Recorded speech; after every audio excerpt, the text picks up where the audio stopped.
Hello, and welcome to the most special stream of the year until the Game Awards are the most specialist stream that we're going to have for a little while. It's Summer Games Fest, guys. It is not E3, but let's be honest, it's E3, and we're here to celebrate. And I'm excited. I'm so glad to have you guys in chat. Wow, there's already a lot of chat messages in Twitch chat. Let me take a look, see what you guys have been saying. Crossy says, I don't know why people expect a big SE announcement when we just got Tactics and we had a KH4 update, the nature of which screams it's a ways away.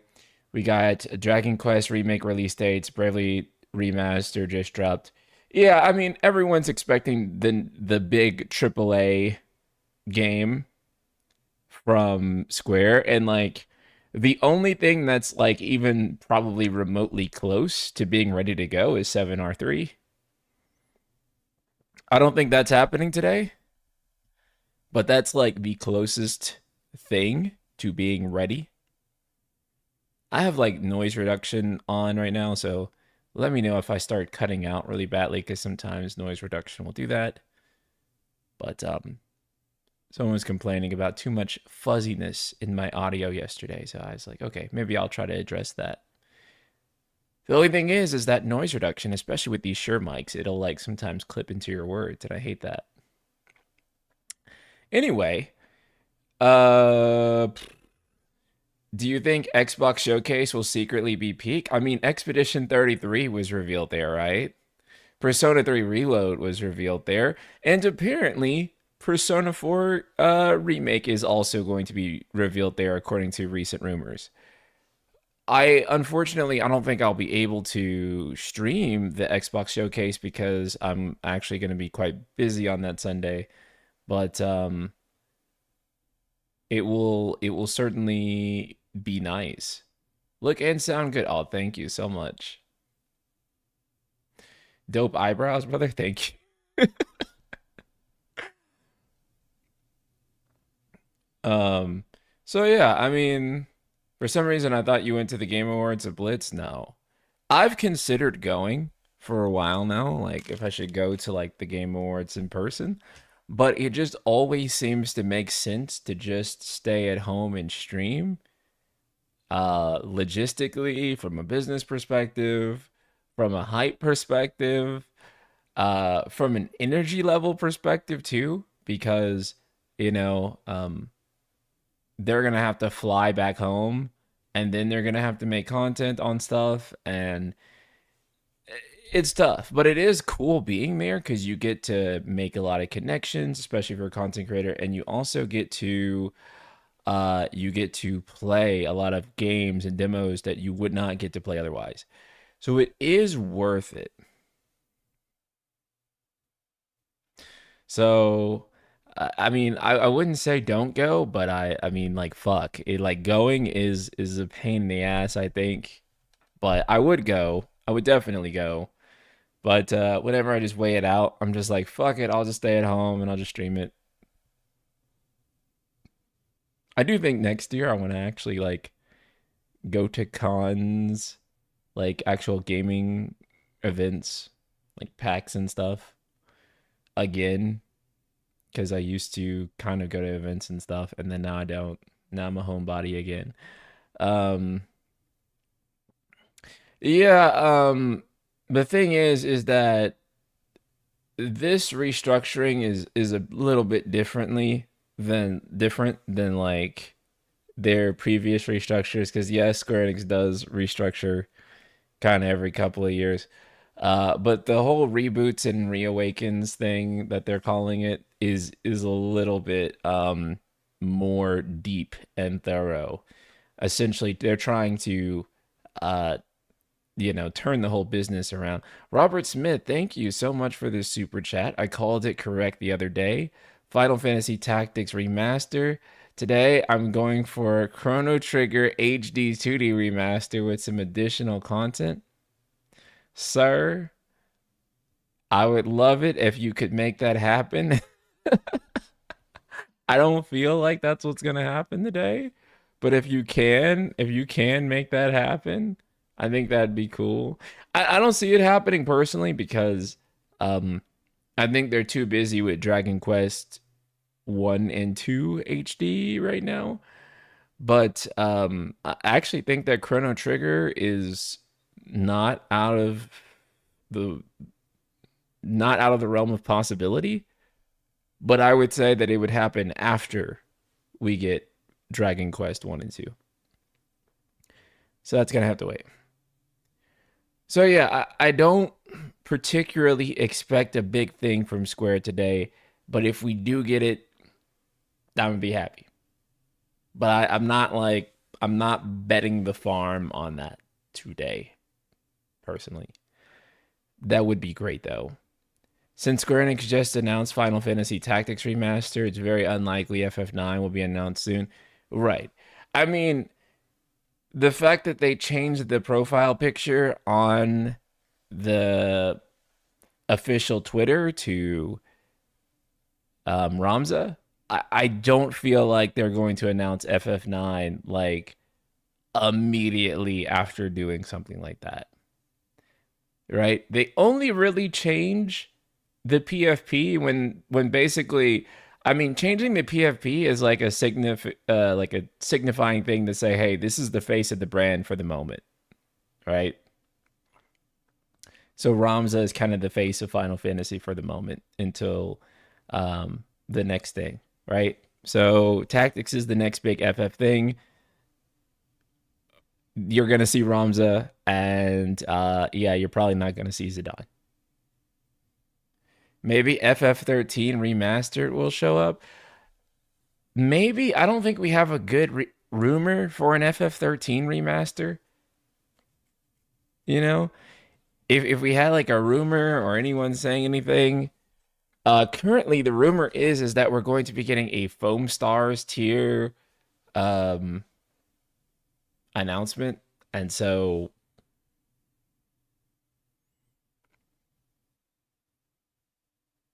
I just don't expect it personally. Yeah, it starts in 57 minutes, so we got a little bit of time. Um, yeah, I don't think a 13 remaster is happening today, but I do think a 13 remaster is happening. And I do think it's going to happen relatively soon. But in terms of when, I don't know. I feel like we would have gotten a rumor or something on that.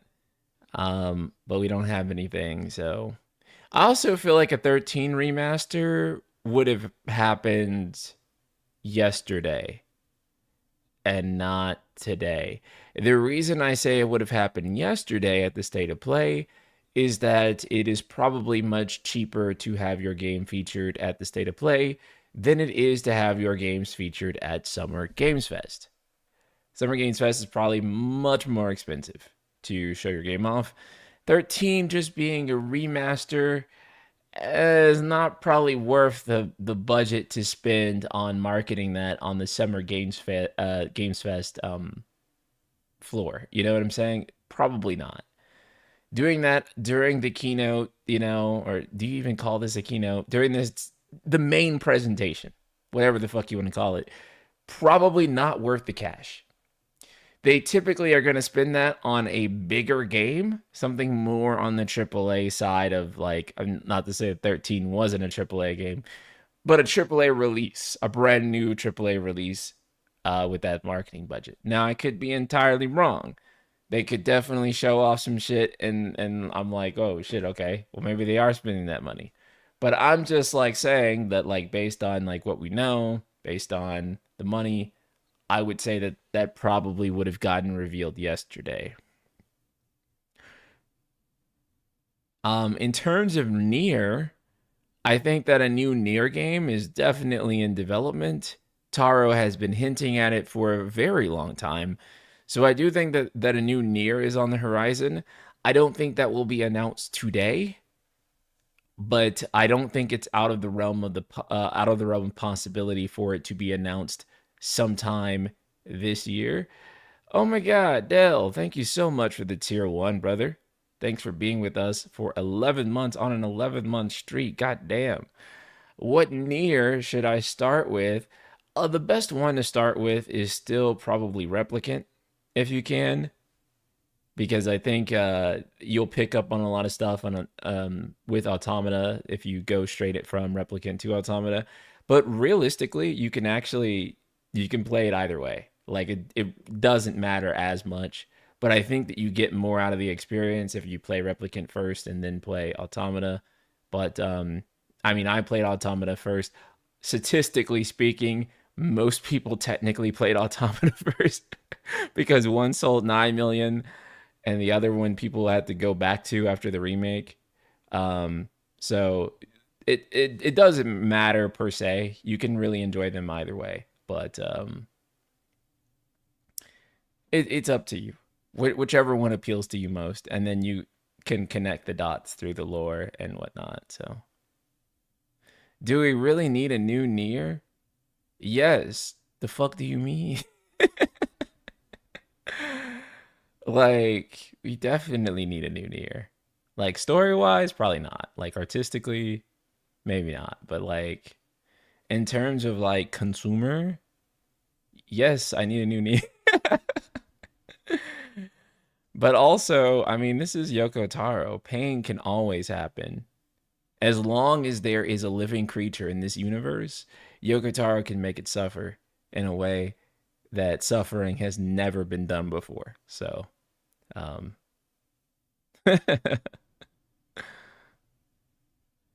do we really need new video games? No, we don't. We don't. If we do see SE and it's a Foam Stars tier, I can only assume it was so close to completion prior to the restructure and it was too expensive to cancel. Yeah. I mean, they canceled $300 million worth of games. So you guys got to think about like holy shit, that's a lot of fucking games to cancel, man. $300 million. And most of it was double A stuff, like to my understanding, and not like the big triple A games. So 300 million in double A games is a fucking lot of games that they canceled. And that's why, things are going to be dry for a little while because those sort of in between games that kind of kept us content uh they're no longer going to be happening. Yeah, but that's also one Spider-Man 2. Fuck, you're right. And that's what's so crazy. 300 million could have been like 10 to 12 double A games, but it's like one Spider-Man 2. And that's fucking nuts.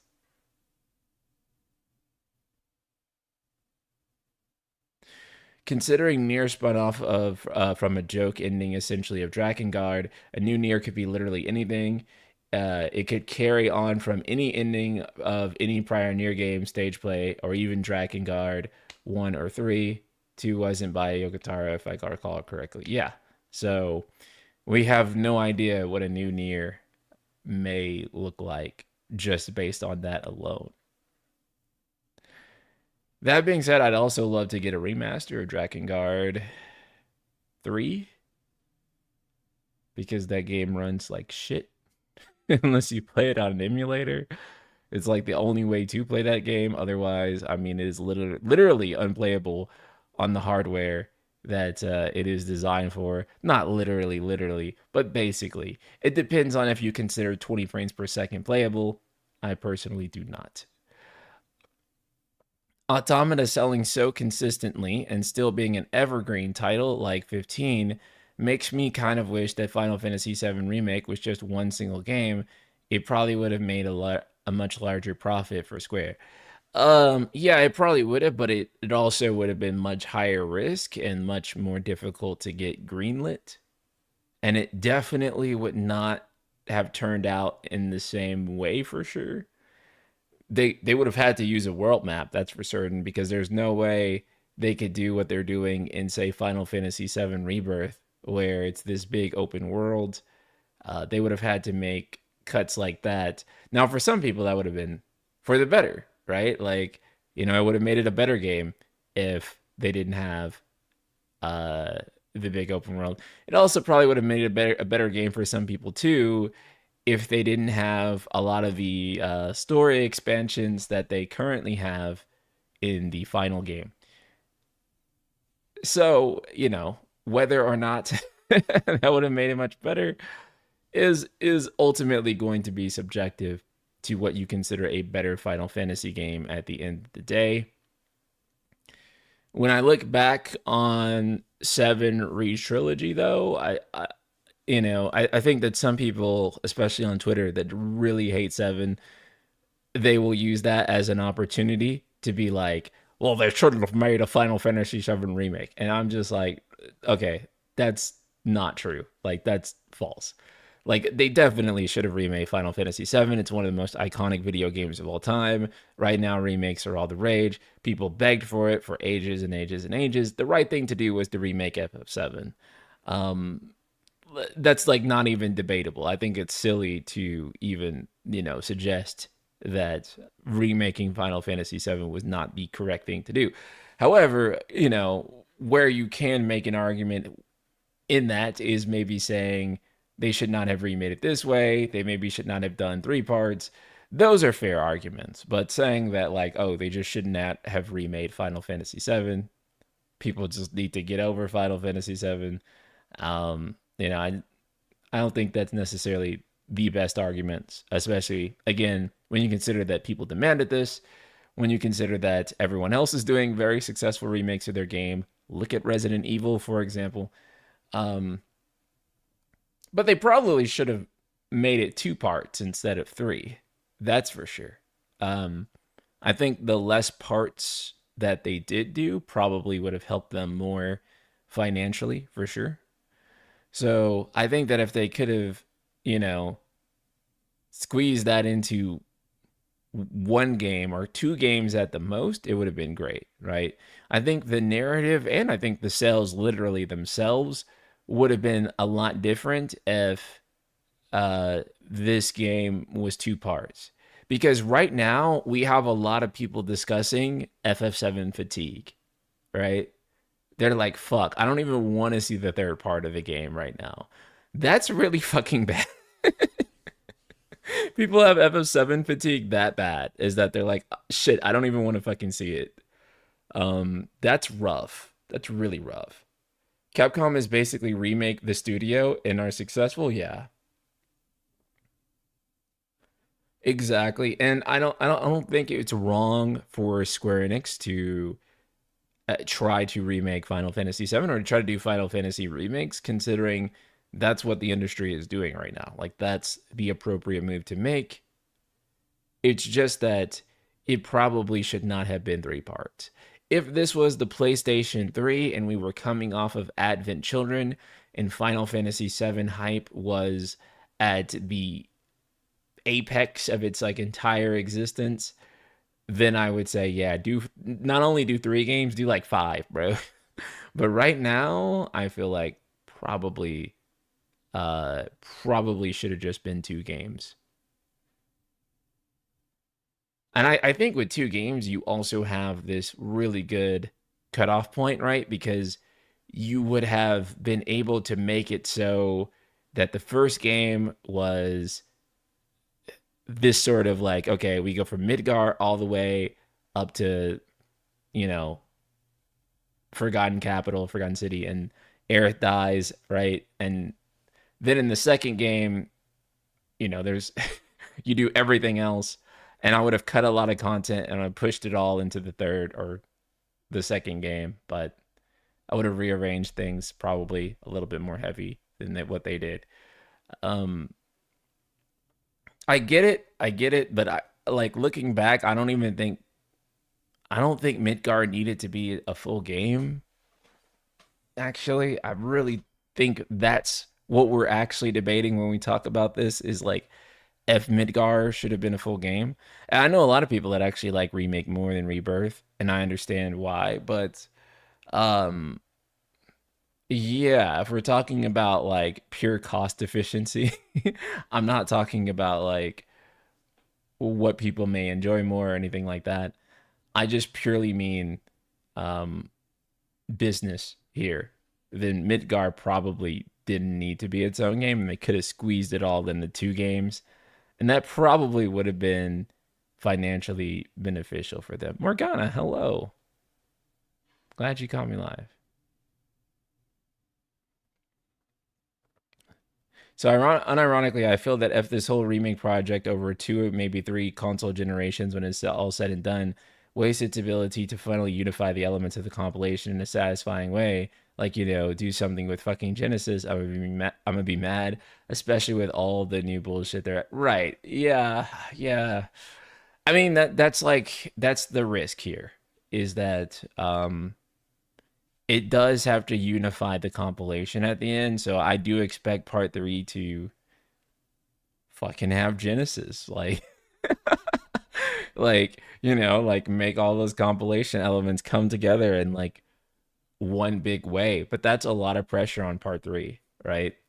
That's a lot of pressure on part three, because we also got the weapons. We also got the Zack stuff. We also got like Tai War. We also got like the Arbiters and like whatever like his sequel stuff is happening.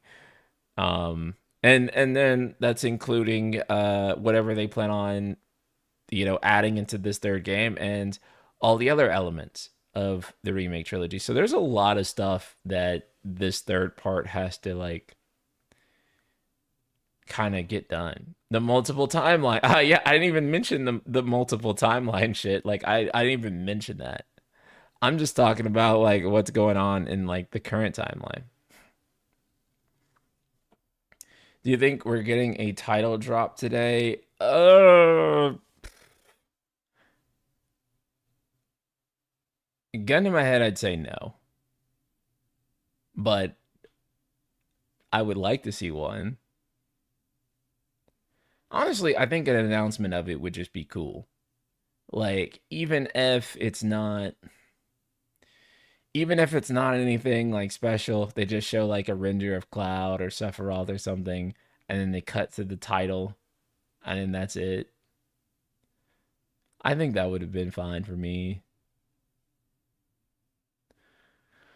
It's a non JRPG you're hoping to see at this event. Probably RE9 actually, but that's like the number one thing.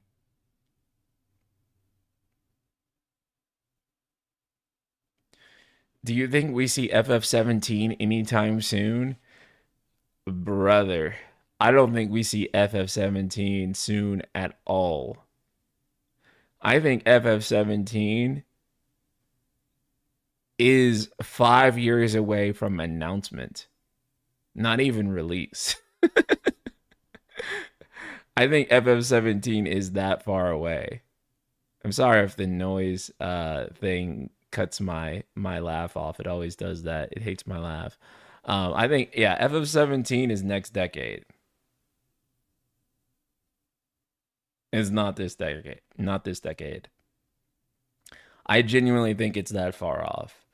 Because okay, there's a lot of factors going into why FF17 is way, way, way, way fucking far off. One, Dale just mentioned it. FF17 could make or break the franchise. Yeah, FF17 needs to be, and I don't mean this in like a like necessarily like a fandom discourse nitty gritty kind of way, but then again, I also kind of do. But it needs to be a unifying Final Fantasy. So I guess what I sort of mean by that is that it needs to be agreeably by most people to be like an S tier Final Fantasy game, which I think is tough considering they've given everyone a personal definition nowadays, highly different definition of what a personally like S tier Final Fantasy game is. Um, and I don't mean that everyone has to agree, but I just mean that it has to be acclaimed in the same way that say 7 or 10 are, which is like good fucking luck. But yeah, it also needs to bring in a ton of newcomers. It needs to be insanely profitable, all right? because otherwise shareholders are going to be like, why are y'all wasting all that time on that Final Fantasy shit?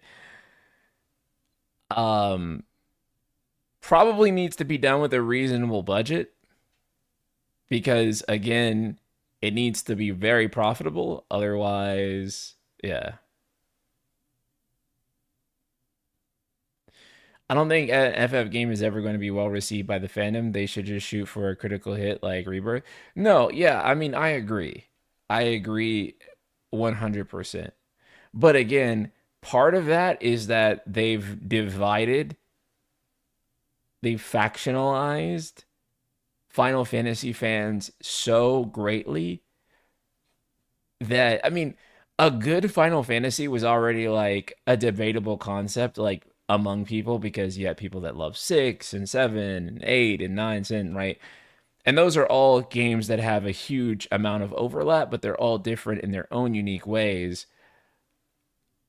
But now the factionalization is just crazy. Like it's just insane. And also at that time, what you had is that, like let's suppose you like 7, but you felt like 8 shit the bed for you. Well, like it was okay because you wait like next year and Final Fantasy 9 was there. And then you'd wait a year later and then Final Fantasy 10 was there. And so it was never a big deal, right? It was never, even when there was division, the next thing was always there. Versus now, what happens is that, if Final Fantasy 16 comes out, it's divisive. Then we have Final Fantasy 16 discourse for years until Final Fantasy 17 comes out. Couch Potato, what's up? So, right? In the same way that we had Final Fantasy 15 discourse for like years until Final Fantasy 7 Remake came out. I think Final Fantasy 15 discourse pretty much lasted all the way until Final Fantasy 7 Remake released. And then we kind of took our mind off of Final Fantasy 15 for a little. Actually, no, it's not even true. Final Fantasy 15 discourse didn't end until Final Fantasy 16 came out. And then it overpowered. And then it just kind of replaced that, right? But basically, what I'm saying is that because the frequency of releases is uh, no longer as frequent, people just talk about the last thing until the next thing comes out, right? So, I mean, yeah, that's why, it's going to be like, oh, 16 versus Rebirth until 17 comes out or until 7R3 comes out. And that'll be the thing that people talk about. 13 discourse hasn't ended. You're right. 13 discourse is eternal. There are still people that love and hate that game. I love hate it. There are aspects of 13 I do like. There are some sections of 13 I play through and I'm like, oh, they're actually kind of fun and interesting and cool. But then like the large majority of 13 is just such a labor to play. Um, and so I do hope they remaster it, but I want them to like deep remaster it to the point of where it's basically a remake and they fix so much of the things that are wrong with the game. Um, to the YouTube comment saying 7R combat will unify the turn-based and action fans, it really won't. Is the combat in remakes of Rebirth good? Yeah, it won't unify fans of two distinct forms of combat though. Yeah, I think it's the best compromise. It's the most agreed upon battle system that the series has had post 10. There are still definitely uh turn-based purists out there that are so turn-based purists that they don't even like 7R system, which I think is ridiculous because everything I enjoy about turn-based 7R system ultimately does most of it. I don't think they could possibly make a thing that everyone agrees upon gameplay wise, right? Unless they went back strictly to turn based. That's like probably the only thing I could think of where people would be like, okay, yeah, this is the thing that we can all agree on. But even then, there will be people who are action FF fans who are really jaded by that, right? So they kind of put the series in the corner where no matter what they do, no one or like the vast I shouldn't say the vast majority because I do think the vast majority was satisfied with Rebirth's combat, like which is a huge achievement. But I don't think everybody, 100% of people, are actually going to be like, "Oh, this is good." Yeah, the hybrid blend is already leaning more towards action with Rebirth. They really can't do much more, right? Yeah. If anything, I would want 17 to be heavier than Rebirth is, maybe, but a little bit lighter than Remake. Yeah, because Rebirth already kind of got like a little bit more actiony, but I do want them to keep it a lot more turn based. Real solution is just make games consistently, but modern Square Enix can't do that. Well, if they, part of the thing with making games consistently too is also having like a consistent style that you're making those games in. And so if they do what they're currently doing with the series where each game fundamentally plays like a brand new IP, there's really no fast way to make that type of game or a series of games like that. It's very laborious to do inherently because you're not iterating upon a thing and making a new version of it. You are fundamentally making a brand new IP, which in many ways is going to take more time than a sequel or more time than something that is iterative in any way. And so, I mean, they already have that burden with making a Final Fantasy in general, but then, at least back in the day, it leaned on certain systems like combat to not have to reinvent the wheel. I don't see any benefit in going back to base ATB. They could revisit the 13 version of ATB, but that kind of became 7R combat. They should revisit 12's ADB combat system one of these days, even in the spinoff. I actually agree with that, but mostly in a spinoff. But if FF goes back to turn based slash command based, their best system was 10 CTB, but that's been much done much better by the Trail series by now. Yeah, I mean, them going back to turn based is a little bit challenging because I don't know what they do to stand out in terms of turn based because Trails is a better version of CTB. Um, you already have SMT, right? And Persona. And then you have Expedition 33. And then you also have Like a Dragon. And I feel like all those are on top of their game. So I just don't know how they stand out. Josh Z, thank you for the super chat. NSP, I heard rumors that SC is presenting tomorrow. And I'm now confused about the nature of SGF. Can you clarify for me? I don't think if there is an SE presents tomorrow, it's probably not going to be announcing anything major. It's probably just going to be the Magic the Gathering stuff and um, promoting existing stuff. So, anyway, how do you feel about future FFs always coming with the sequel in the future? So the second one is always cheaper to make, but the story is broken into two titles. Wow. Well, when you consider how fast Rebirth was able to follow up and how high quality it was, I don't think it's a bad idea. The only thing I think that could be a problem is that if you end up with a really divisive FF, then you're just kind of stuck with it for a while. And that was a huge problem with like 13 Trilogy, for example, where 13 Trilogy kind of divided the base down the middle. And they were just stuck with something that like half of the fans hated for a little while. So I think the issue with Nine's battles isn't the system; it's just how slow everything is, from the camera to the animations. Yeah, that's for sure. If it's bad, it'll never get finished right. Yeah.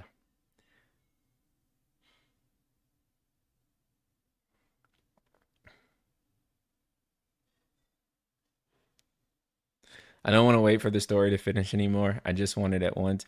I think that's a common mentality too. I think that like Re-Trilogy kind of made it pretty obvious that I think that a lot of people just don't want to do it.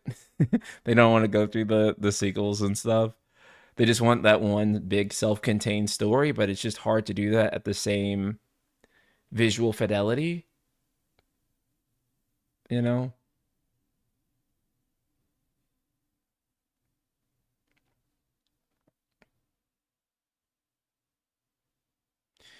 So I don't think that going back to turn-based is off the table though. And the reason I don't think it's off the table is purely because I think that it's a cost saving effective measure for them to be able to do. And while also providing a gameplay system that people like. And they'd also get a ton of praise for it, right? Um, one thing you guys, you have to consider, especially too with turn based versus creating something like an action game. Let's just use Cloud for example, right? So, or actually, let's use Titus because yeah, let's use Titus. Easier example. No, let's use Cloud because there's Cloud in the remake and there's Cloud in the original game, right? Okay, so in the original Final Fantasy VII, Cloud has a couple of basic attack animations, right? Aside from like, 4x cut and stuff like that, he runs over and he hits an enemy with his sword. Jesus, you're looking Jesus, you're a good looking dude. Goddamn. Literally followed to say that. Thank you. Thank you, bro. I appreciate that so much. I'm going to save that in my memories. But okay. So suppose you have Cloud in the original game, and he's got again, other than like the forex cut shit, he's got an attack animation. Everyone has like a basic attack animation, right? But then suppose you have the remake, and then think about how many attack animations that Cloud has, right? He has multiple attack animations. And so, generally speaking, in a turn based game, you have those very repeatable animations that get used over and over and over again. Whereas in an action game, you actually have multiple different states that a character can be in, and then those animations have to blend together, right? So there's a lot of tech and there's a lot of animation work that has to be done in order to blend animation states. You guys may not know what the fuck I'm talking about if you don't know anything about um, game development. But blending those animation states together, uh, you know, again, there's a lot of tech that helps, but there's also a lot of manual work that has to be done by the animators themselves. Uh, Also, too, if you have to say, um, what was I going to say? I forgot. Persona, for instance, when a character gets inflicted by a status, it mostly reuses animations for all of them. Exactly, right? So the number of animations you need for an action game is tremendously more than that of a turn-based game. And then, oh yeah, now I know what I was gonna say. Scripting in terms of actually making the game fun to play. Making a boss fight in an action game is like tremendously much more expensive and much more time consuming to do. It's a lot more difficult to script. Whereas honestly, in a turn-based game, most of it is just the model and animations of the enemy and just like their attack set, right? Like it's not nearly as complicated.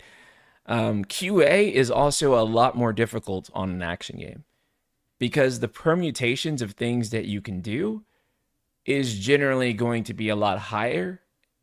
So there's a lot more things that could happen that will make the game bug out.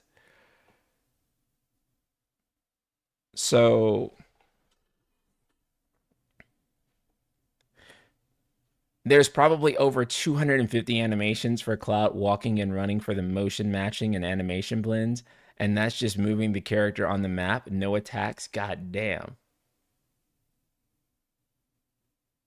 Right?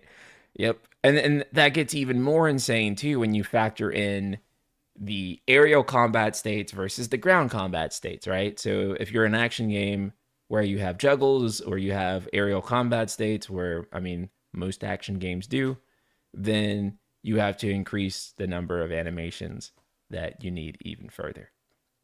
Actually, a game that I think is really interesting to probably like look at for like the number of animations that it used and like just how cool all those animations were the Kingdom Hearts games on the PlayStation 2, which I find just absolute technical marvels in terms of like what they were able to do in terms of animation, especially Kingdom Hearts 2. Like animation wise, just an absolute masterpiece because every single attack animation in that game is so good. And I don't think that did the pre-show start? Let me see. They just got music playing and shit, but no, there's nothing happening.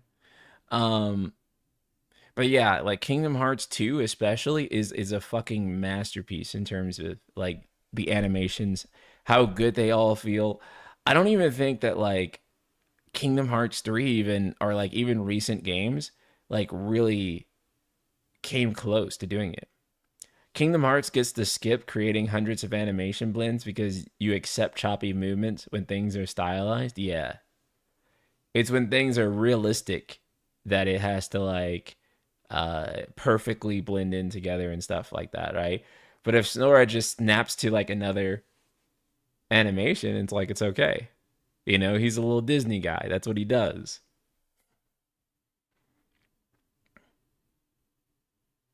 It's why FromSoft reuses so many things in every Souls game and keeps the fighting more grounded and less flashy. Yeah,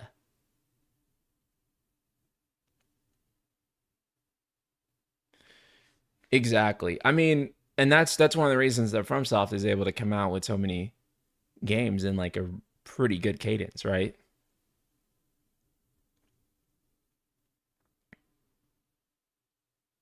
I mean, if you look at the release cadence of FromSoft games, it's pretty incredible.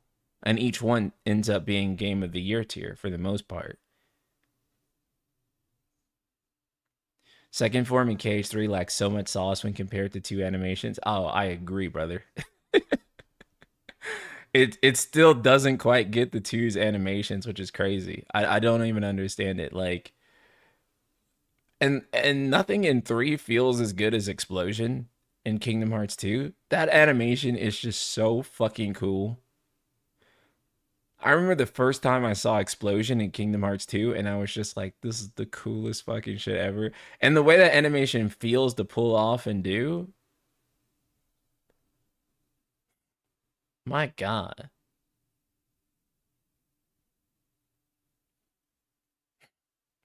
FromSoft don't even plan their games like Western studios.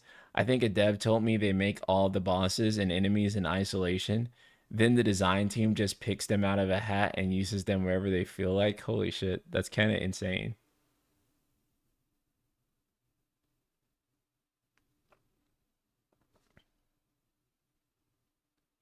That's like I do think that FromSoft's like emphasis on boss design though in general is what makes them stand out so much. Cause it's honestly it's not even like necessarily the combat of Souls games that make them special because the combat in most of them is like I don't want to say it's bad. It's not bad, but it's just like it's not the thing that like makes me I mean it's certainly not, but don't get me wrong. But it's not like the outstanding thing about the game. It's like it's really the encounter design and how uh the boss fights and the enemy encounters actually work that elevates from soft games so much. KH3 animations lack impact. Yeah, they fucking suck. Which I don't understand like why they suck so much because you know, the tech should be better. It should be easier to make the animations good. but it feels like they just don't stack up to how good those PS2 animations were. This is also why, you know, I don't feel like lifting limitations necessarily makes better games, because I don't feel like games have necessarily gotten better because limitations are all freed. Because, man, back then, like, games had so many limitations, and like working around them made so much great art.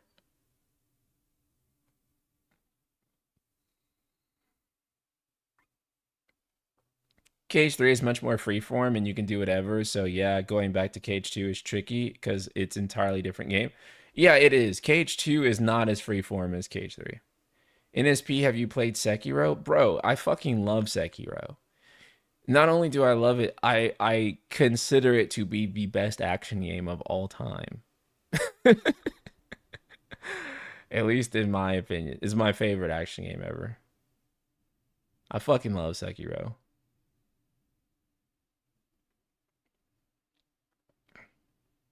Most of the Expedition 33 and attack and run animations are great compared to the walking and defense animations, because it was like four Korean beasts doing all of them versus the internal animators. Yeah. Did I beat Sekiro? Yeah, yeah, yeah. I beat it months ago. I beat it months ago. And my in conclusion was this, it's the greatest action game of all time. I loved it that much. Yeah, it was fucking. What I love about Sekiro is like the simplicity of it, right? Like simplicity, but then there's also a lot of depth to it at the same time. Very difficult to master, very easy to understand. And you can just pick it up and play it and grind at getting better at it. It just feels so good to do. Everything about that game. I love it. I love that posture is there instead of stamina, like other Souls games. And so I love that it makes you play more aggressively in order to beat the enemy. And so, yeah, I love it. Have I watched Ongball? No, what is that?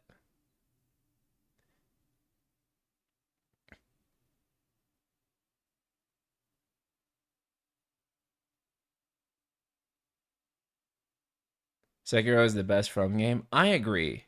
And I also think that like the exploration in Sekiro is just so good.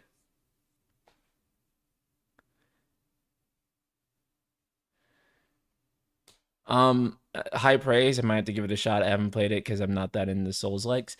I mean, it is Souls difficulty, but it is not necessarily a Souls game per se. Like it doesn't play like Dark Souls or like Elden Ring, if that's like, and so it'll be distinctly different from that. It's a lot faster, and in some ways you may find it harder because it's a lot more difficult to cheese than Souls games and requires a lot more skill. Sekiro is a Souls like in the same way that FF16 is an RPG. Oh my god. That's crazy. Wait, what is this? Let me watch this. Oh, this is a guy who plays Sekiro. Okay, let's see this. Let me see. New theater mode. Why did I do the wrong one? Hold up.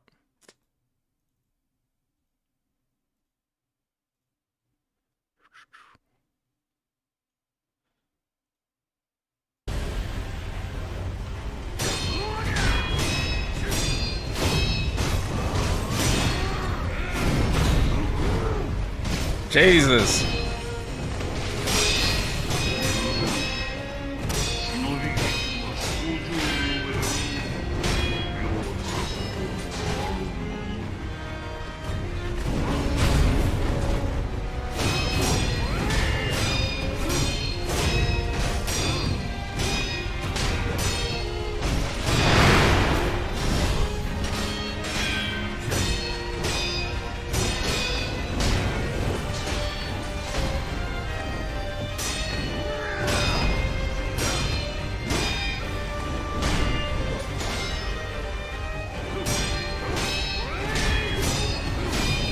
fuck?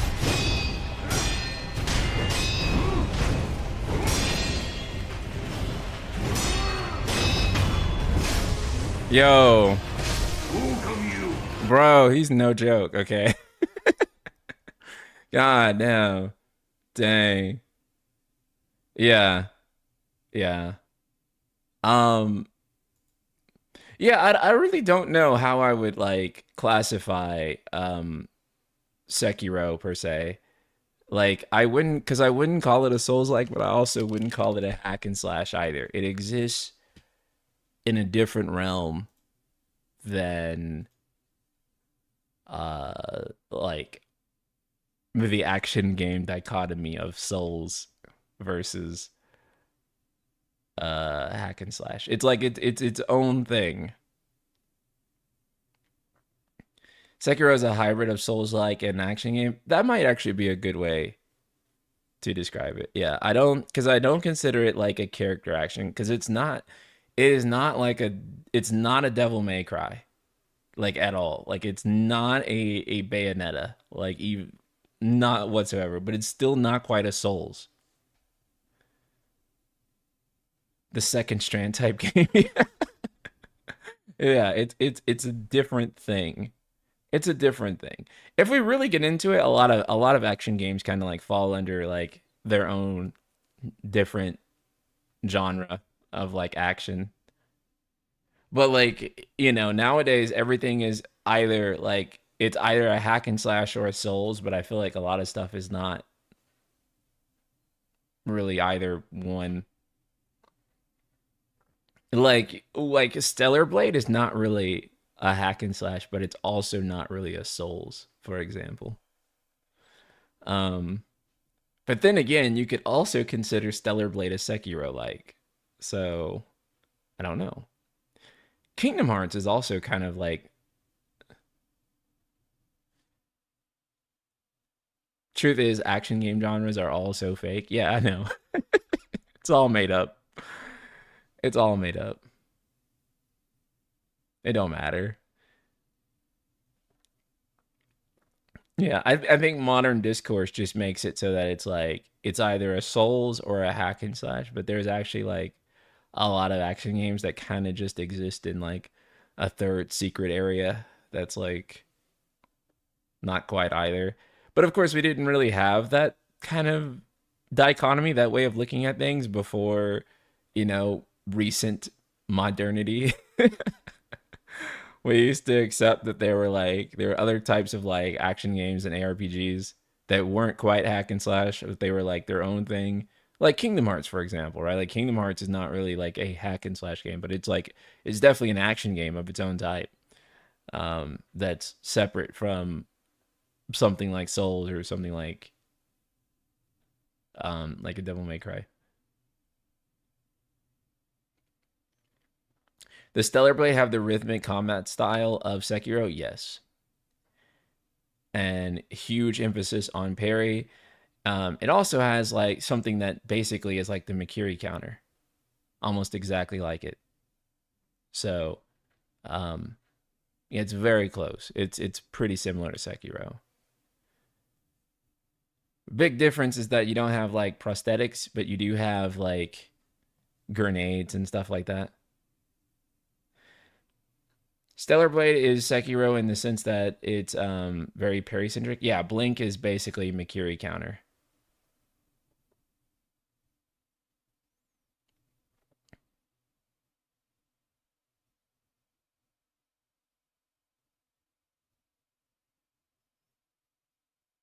Stellar Blade turned into spam the same stagger move over and over, and that did the job. Yeah, toward the end, it did kind of get like a little repetitive on that side, and I don't like the devil trigger in Stellar Blade at all. Like I'm not like a big fan of it because I feel like it's a little too busted. Like the fact that you're like literally invincible while you're using it, I feel like it's just a bit too much. Regenerating health is fine, but like no health bar at all is just fucking ridiculous. Like, what the fuck?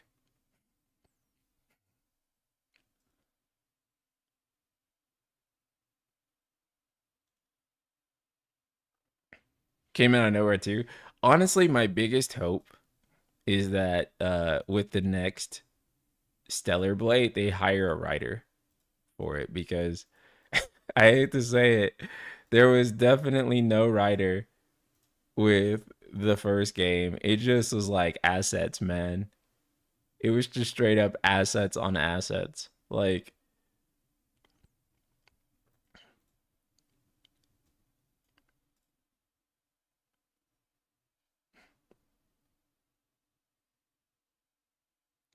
but I do love Stellar Blade though. It is one of my favorite action games. But yeah, hire a writer, please, because what the fuck? What the fuck was that entire story, man? Apparently, there's a leak saying that Liza P DLC gets shadow drop today. I need to play Liza P. I own it. It's been on my list, but I haven't gotten around to it. I do want to play Liza P. But right now, I'm playing Death Stranding, so I'm still pretty early. So that I can play Death Stranding too.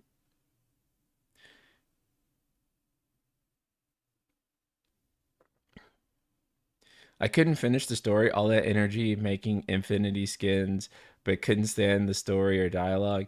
Yeah, I'm not gonna lie, it's kind of a better game if you just rush through it a bit because a lot of the side content and collecting the skins and stuff can actually kind of weigh it down a little. And so I think if you just go through it, it's better. But honestly, that's a problem with a lot of games, period. How's Death Stranding? It's good. It's really cool. It's like somehow the most deeply fascinating and kind of boring game, like mixed into one. But it's like, it's still kind of enjoyable to me, and there's just a vibe to it that I think is like really kind of awesome. So far, I'm not a hater, and I hear it picks up a lot more later on. So, uh, yeah, I'm kind of enjoying it so far. I think that there's just something uh relaxing about delivering the packages. There's something just cool about it and plotting out your route and stuff like that. Is it a walking simulator like they say? Yes, like even more so than like what I perceived people saying that it would be. It is like it is 100% like a walking simulator. But the thing is that it's still kind of cool. It's still kind of cool. Like a common story with Death Stranding is that you play it 20 times and then like on the 20th time you finally just push through and then you have a breakthrough with the game and then suddenly you start enjoying it. Now, whether that's sunk cost fallacy or what, I don't know. I can't tell you yet. Um, but I can tell you that I'm really gripped by the story like straight away. Like, you know, you're introduced with a ton of just the only way I know how to describe is just classic Kojima storytelling right up front.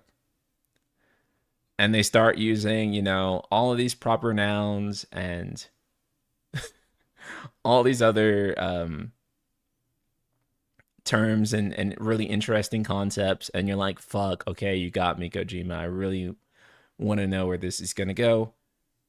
And yeah, so far it's really cool. I have to say that out of every company, every studio I've seen that has scanned actors into the game, nobody beats Koji Pro. Like the realistic actors and performances that they get from their face scanners and whatever tech and stuff that they're using to do it is so fucking good, and it's just way better than what anyone else in the industry is putting out there. It is top tier. Everything looks so realistic and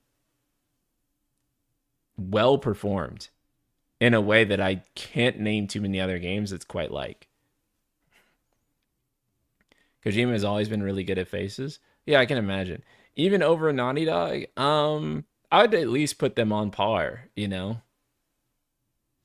It's up there. It's up there with the best.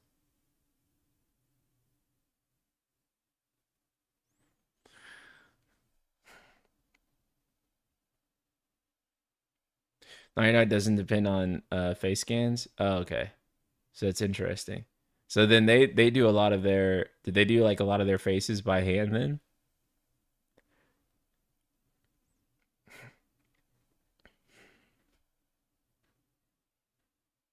Kojima is also really good at feat capture. Yeah, it's because he's based. That's why.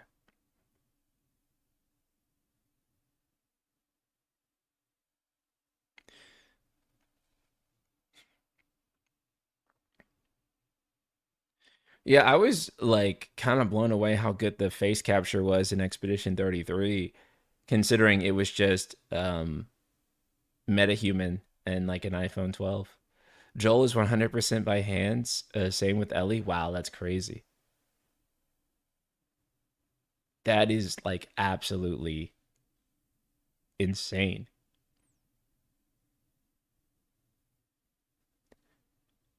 We'll never forget Quiet's feet in MGS5. Listen, Kojima and Tarantino, but you're also forgetting Miyazaki. All great creators love feet. Like all of them, bro. Like loving feet just makes you good at making great works of art. It's a fact. I didn't make it up, but it does. It's true.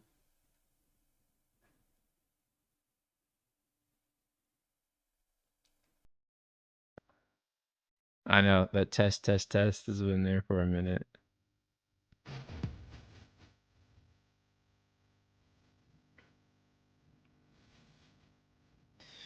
We're a minute away, a minute and some change.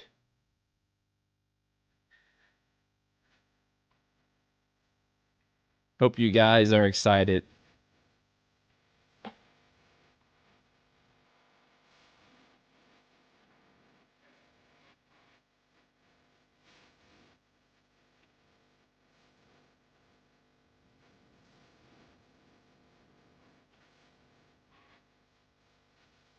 What was the character you liked the most throughout Expedition 33? God, I don't even know, man. I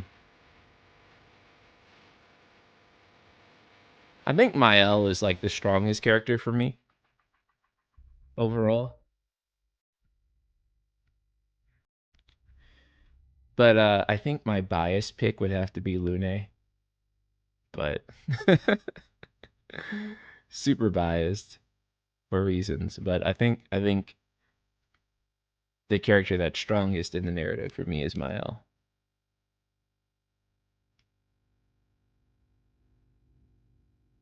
Like Mael before she learns, yeah.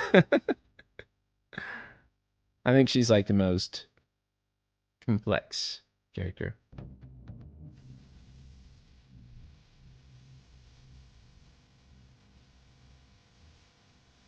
Jacob, hello.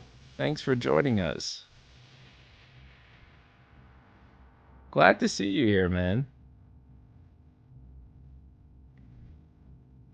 We're about to see some brand new games announced that I'll be discussing with you next time we see each other.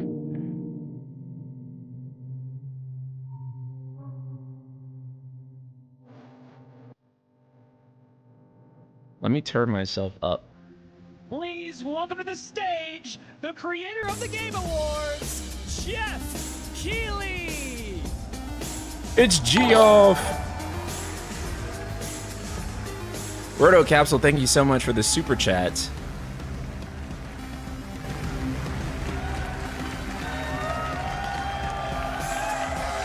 I love the energy. Hello, everybody, and welcome to Summer Game Fest, a showcase to celebrate what's new and next in video games. Now, every year, we have the distinct honor of coming together to spotlight the boundless creativity that defines our industry. Thank you all for joining us and giving us your time. And special thanks to Dante. I was reading my feed this morning and saw that he canceled a date and he hopes I don't disappoint him. Dante, we're going to do our best to make it worth your while. We have a really fun show ahead. Over the next 2 hours, we're going to give you a whirlwind tour of dozens of games from studios big and small. From Lego bricks to puppets, zombies to Marvel heroes, this show has a little bit of everything, including, yes, some brand new game announcements. How long until Jeff sheds a tear? When Kojima walks on stage. Now, before we dive into the excitement, let's take a moment to recognize just how dynamic our industry has become. Here's a look at the top 10 selling new games on Steam so far in 2025 by units, according to Game Discover Co. Lots of great games. Now, the list includes beloved franchises, but sitting proudly at number 1 with over 13 million units sold since February is Repo, a groundbreaking indie game crafted by a passionate team of just 10 people at Semiwork in Uppsala, Sweden. And closely trailing it is Schedule 1 from TVGS, a solo developer in Australia. It's inspiring that these indie creations stand side by side with heavyweights like Monster Hunter Wilds and the Oblivion remake. Absolutely. Now let's also applaud Claire Obscure from Sandfall. Yeah, let's go. Okay. They might get some nominations at the end of the year. We're not there yet, but it is a monumental achievement, earning the highest user Metacritic score ever recorded for a game, all from a team of under 30 developers who bravely stepped away from big publishers to forge their own path. One thing is clear. With digital distribution and engines like Unreal, today's most innovative projects increasingly emerge from outside the traditional publisher system. And that's something to celebrate. But with more than 18,000 games released on Steam just last year, more than double from 2020, the challenge now is discovery. And that's precisely why events like Summer Game Fest, our partner showcases happening all weekend long, and initiatives like the Steam Next Fest are so essential. These events help remarkable games, big and small, find their audiences. And hopefully, if you're watching this show, you'll discover your next favorite game. So, in that spirit, let's kick things off with a game from an independent studio who is thinking very big. In 2017, 4 developers broke away from AAA publishers to chart their own course. Today, they're a thriving independent studio of 30 creators. And what you're about to see is a powerful testament to what passion, freedom, and a small, dedicated team can achieve. Let's take a look at our first new game announcement. What? You think you're the Harbinger. You might be.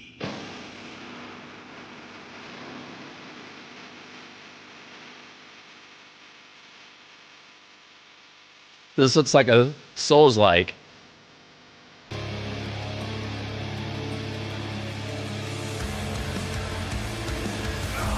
know naught of your nature. You're a weapon, child.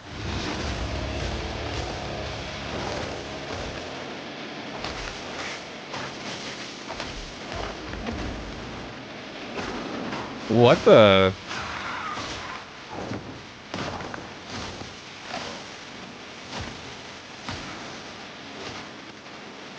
Oh, mute? Oh, it's already too late. I'm already cooked, probably, but we'll mute it. But Mortal Shell? I'm not familiar, but it looks cool. Yeah, I'm already cooked on the music.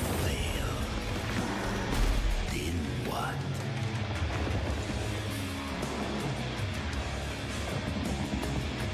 You're no god. But neither have they.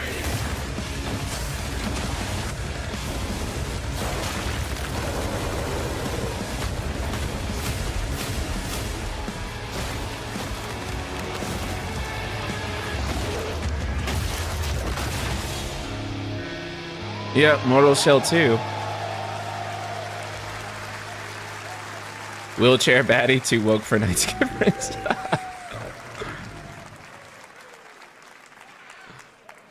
Didn't that look great? Well, we got lots more to come. But right now, the end, the Nexus War, Galactus Fight, or even live at Risky Reels. Over the years, Fortnite has innovated with mass-scale live in-game events. And tomorrow, Fortnite is set to do it again across console, PC, and phones. The Death Star's super laser is charged and ready to decimate the Battle Royale island.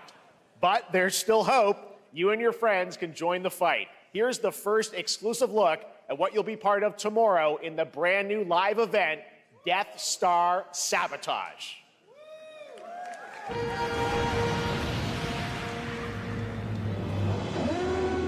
You should play Mortal Shell 1 and short and sweet. Really? How long is it? Shell 1. Beat. Hit him with everything you've got. Oh, it's just 10 hours. Okay.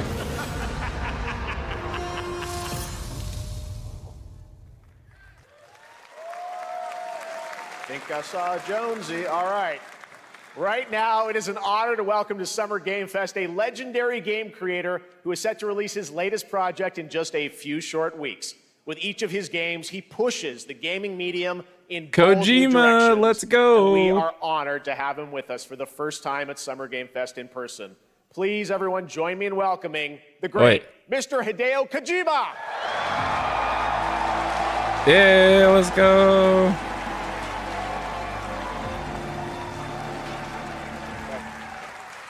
Aki, great to see you. Mr. Kojima, here we are. The world tour begins at Summer Game Fest. It's great to have you here. We are so excited for DS2.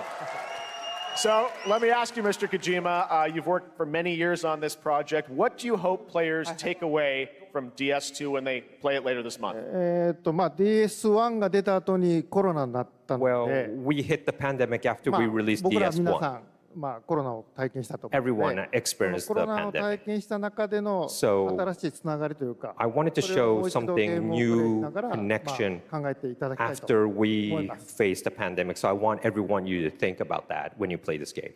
Okay, well, talking about playing the game, it's coming out later this month, but right now I know you prepared a special exclusive clip for SGF.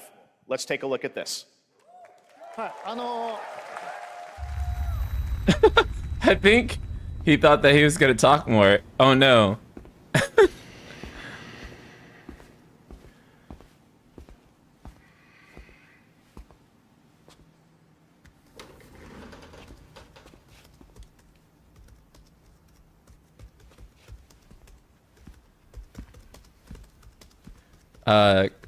Baby Seal made it, Kino, so yeah, it probably is based on the Death Stranding font. Welcome. Have a seat. Over here, please.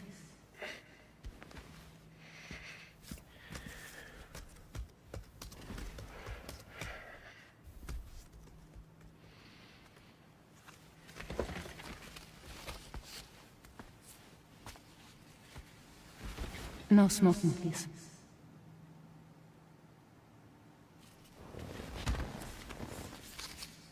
So you are Neil Varner. Mm-hmm. What do you do? For living? Yeah, I think this is not Snake. I'm a porter.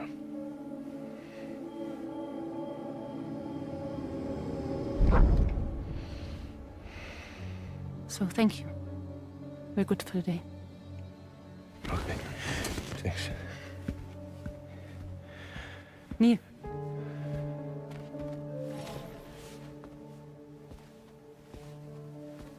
What?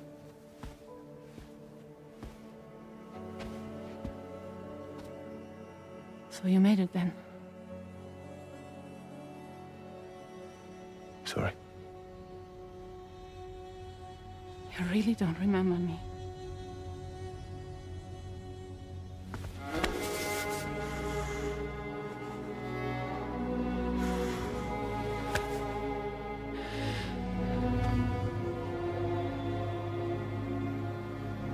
The girl. You're alive.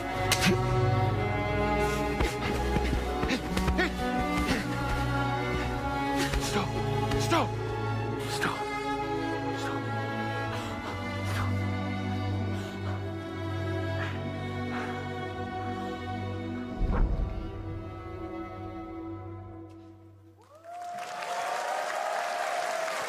So much mystery. Well, that was a clip from the game, a cutscene. We saw a first glimpse of Neil and Lucy, and we met them in the trailer back at South by Southwest, but we got a little bit more of them here. Tell us a little bit more about this clip and the characters of Neil and Lucy. DS2 で非常に重要なキ In ャラクター DS2, です。 it's a very important character, ニールとルーシー。 Neil and で、 Lucy. まあちょっと詳しくは言えませんけ I ど、 can't really say because there'll be spoilers. 手にカニ座の刻印が You 2人ある saw the cancer mark on both of their すごい hands 深いつながりがあって、 So they have これが this 物語に deep 大き connection く関わってきます。 and で reveals 前回 throughout the クリ story. フっていう人気キャラクターがい And ま last したけ time ど、 on マッツさん DS1, がやって we have Cliff, で who was 物 played 語 by 的に Mats. は彼はもういなくな And った of の course, で、 by story, you 2 know, では出せない he will not be in で今回ニ DS2. ールっていうのが But マッ this ツさんの time, 代わりというか、 Neil その will 同 be じような like 役割を担って playing like the role that 登場 Mats します。 did for DS2 で、 this まあ、クリ time. フすごい人気あったので、 And Cliff was a very まあ popular クリフを超えるようなキャラク But タ I ーを作ろう think として、まあ、ルカさん we に have お to 願い kind し of て、 like top that 結構いいキャ character. ラクター So にな Luca ったと思います。 Marinetti was a That great actor. jacket and I is think like awesome, it was bro. great. He did a great performance, so I think you'll like this new character, も Neil, う too. 20日後にゲーム出るんで、 Well, the game's going to be I out want in that 20 jacket days, so I'm bad. not going to give any spoilers, you know. That's I know. what I brought today. But there is more to share, and you won't have to wait very long to learn more about the game. Actually, this Sunday, as part of Summer Game Fest, you tune into the DS2 live game premiere, where Hideo will be joined. No, I'm by still many working on members of the DS1, cast. He'll you be know. sharing a new demo of the game. That's like live my main gameplay game demo, right now. Alongside Elle Fanning and Troy I Baker. just started, and I'll be though. there hosting it. And let's just say this is not the last that you've seen of Neil this weekend, and we'll leave it at that. ニールのゲームプレイシーンっていうの Yes, を I'll 出します show you ので、 the gameplay scene of 見に Neil. 来てください。 So hope you enjoy, will join us Sunday, too. Excellent. All right. Thank you so much. Hideo Kojima, everyone. Great to see you, Mr. Kojima. Thank you. All right. And now I'd like to introduce my co-host for Summer Game Fest. She's along for the party, a veteran games journalist on GameSpot and the co-host of the Friends Per Second podcast. Please join me in welcoming the incredible Lucy James. Oh shit, it's Lucy.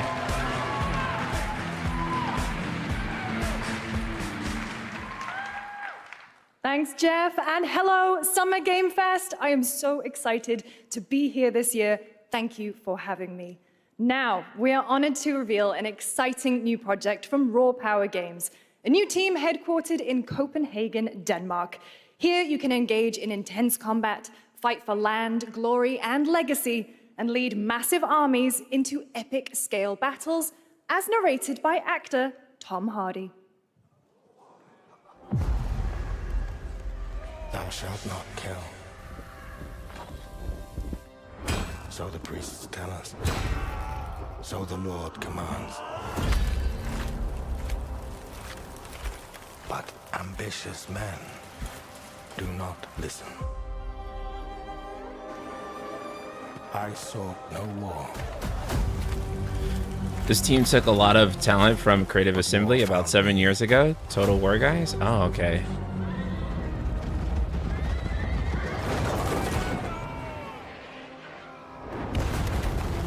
I became like them. I took up the sword, prayed I could win redemption through my deeds. But some paths, once taken, have only one ending.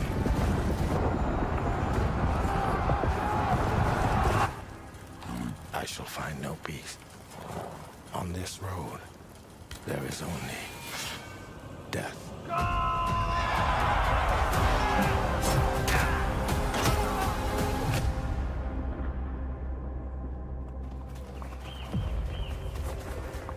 But that's just my story. Graphics are pretty good. Go write your own.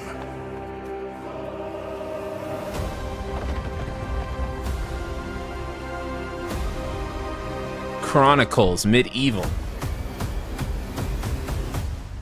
Medieval Dynasty Warriors? That's what it kind of seems like, right? That was a very cool new project in a brutal European medieval world. Now it's time to hang on to the edge of tomorrow. Sonic Racing Crossworlds is a thrilling new entry in the legacy of racing action games within the Sonic franchise. Crossworlds brings other worlds and familiar faces to Sonic Racing, including surprise guest characters being revealed here at SGF for the first They should time. put Kiryu in there. That's what they're going to announce, is that Kiryu and Joker are coming to Sonic Racing.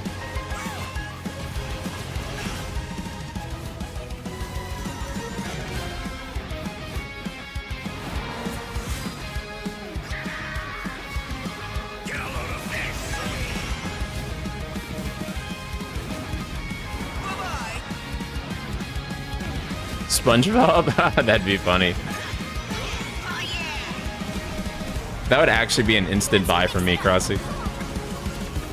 If they like put SpongeBob in Sonic's universe. No way! No way!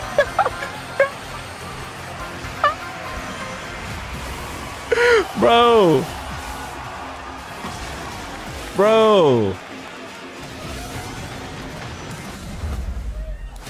What? No! I was right! I was right! I was right! I was right! If there's a way to put Joker in it, they're gonna fucking do it, bro.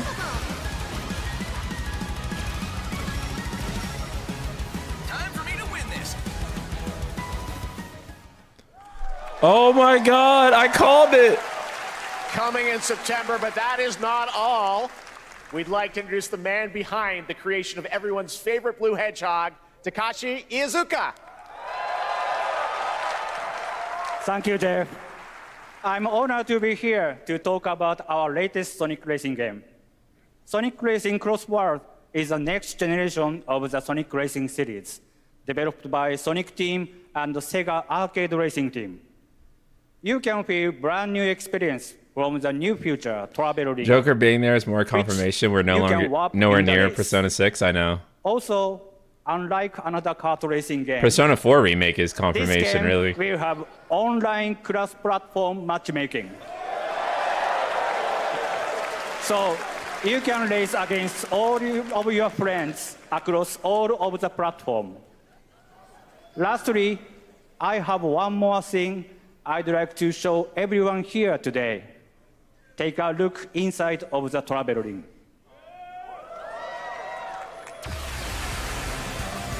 What?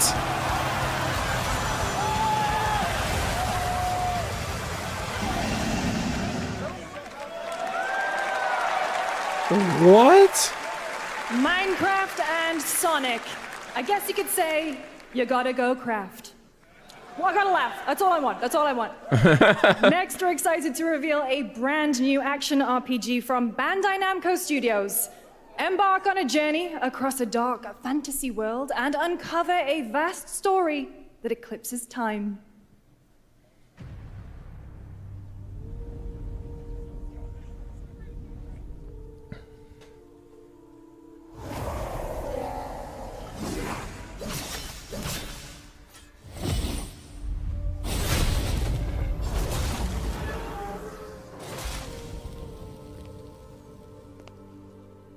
Time. For some, it heals. For others, it wounds.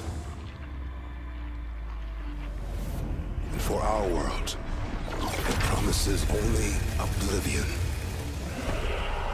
Lies of S, that's funny. Our hopes lost long ago.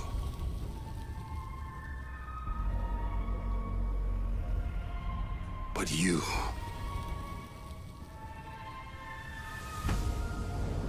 have the power to change all of this.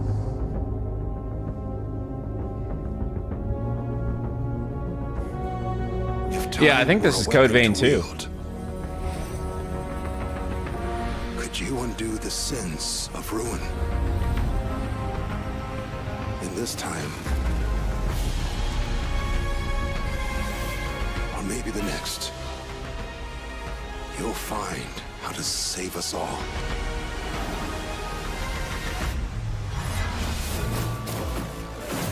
Wait, no. What? I don't know.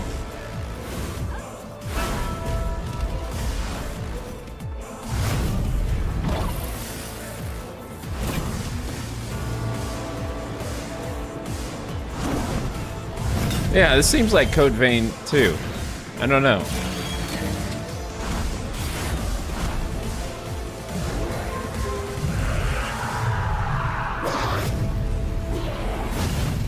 It is Code Vein 2.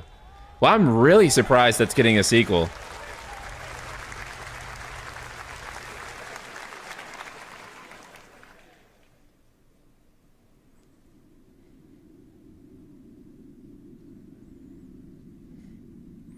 Yeah, I was like, it's anime and it's Souls. I was like, what else can it be other than Code Vein, right?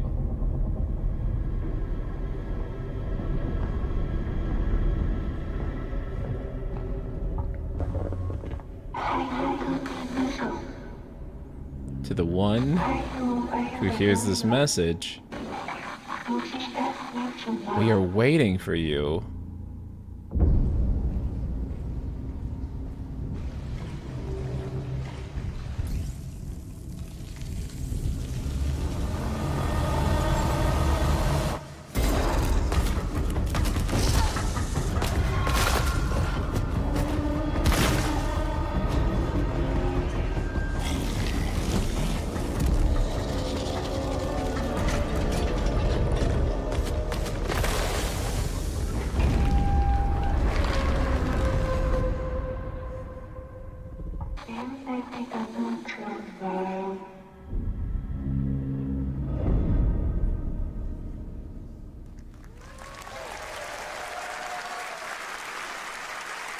That was a very moody, cool new game. That was End of Abyss, the debut title from Malmo, Sweden-based Section 9 Interactive, an atmospheric action-adventure game coming in 2026 to the Epic Games Store and consoles. Next, we'll step into the black and white world of rubber hose animation with Mouse PI for Hire, developed by first-time developer Fumi Games and published by PlaySide, releasing later this year. Here's a quick new look at the game and the reveal of a familiar voice. There's something rotten at the heart of Mouseburg. Crooks beware. Detective Pepper's in the house. There are those who have bent the city to their will. Dumb wise guys and fake cheese wheels. And those who do anything to save it. I just think about Kingdom Hearts 2. That's all I think about.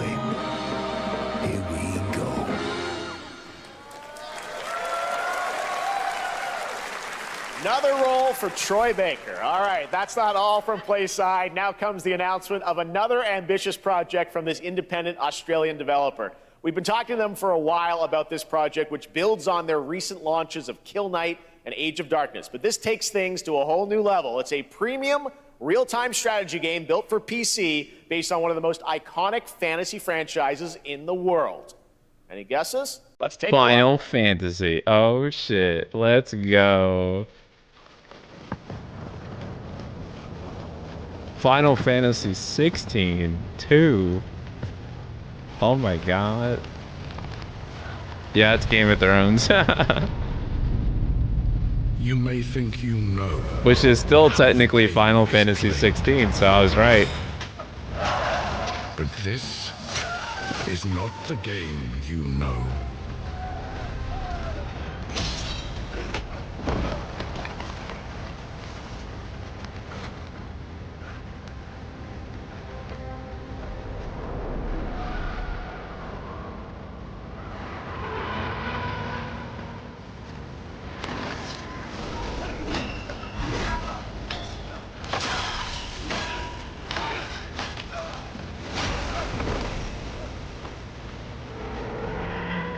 This is your legacy.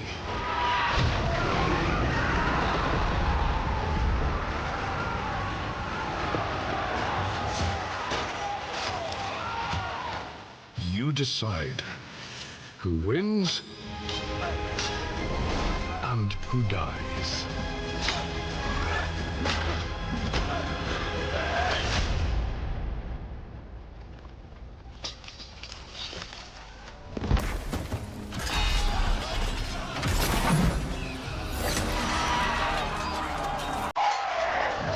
Game of Thrones Season 8 Rebirth.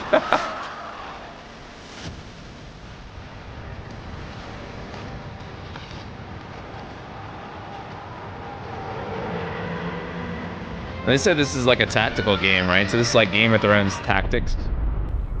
Game of Thrones. War for Westeros.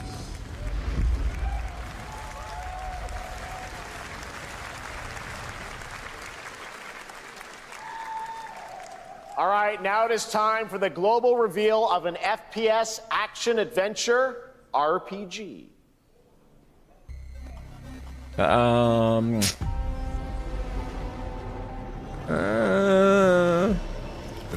wish I liked RTSs. I know, me too.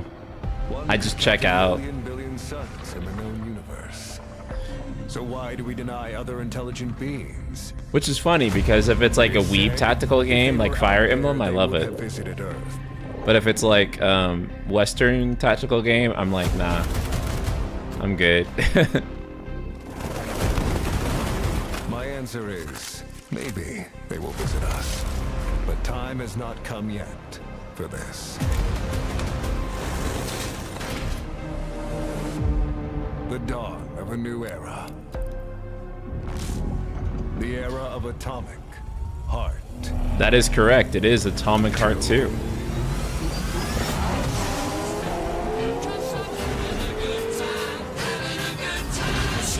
Oh shit, no! No! Fuck you! No!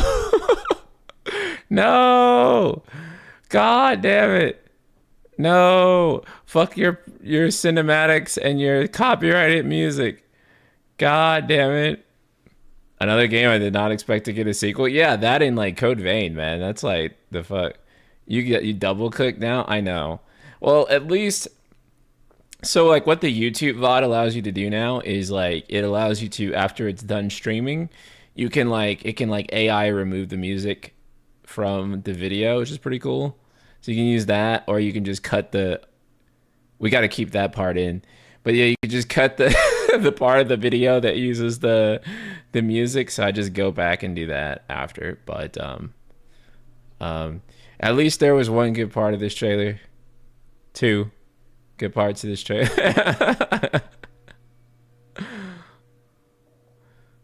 But yeah. They made the robots hornier, bro. Were the robots horny in the first one? I didn't play the first one. 3 good parts of the trailer.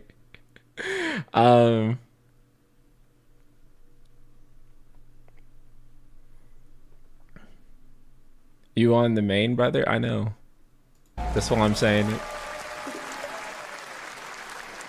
They can't stop me, actually. That's right. Atomic Heart 2 is in active development at Munfish on Unreal Engine 5, a spiritual successor to the first game with a retro-futuristic world on a global scale. And this time, there's a greater emphasis on RPG elements and player freedom.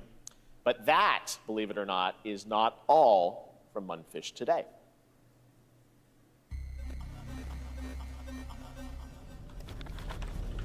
Is it recording? Yeah, it is. It's in the sky, a giant cube. I can still barely believe it myself. When it showed up, I was in the lab. I didn't even see it. You know? I felt that same fear, though. A terrible sense of my own powerlessness.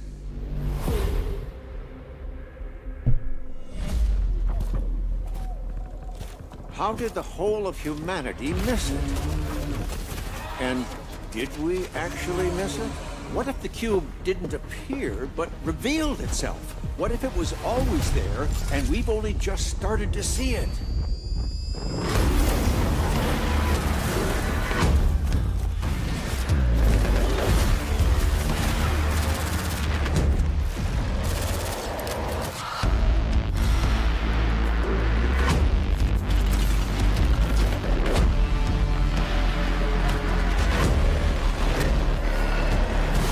Is this an extraction shooter? I think everything's an extraction shooter. Well, what? Okay.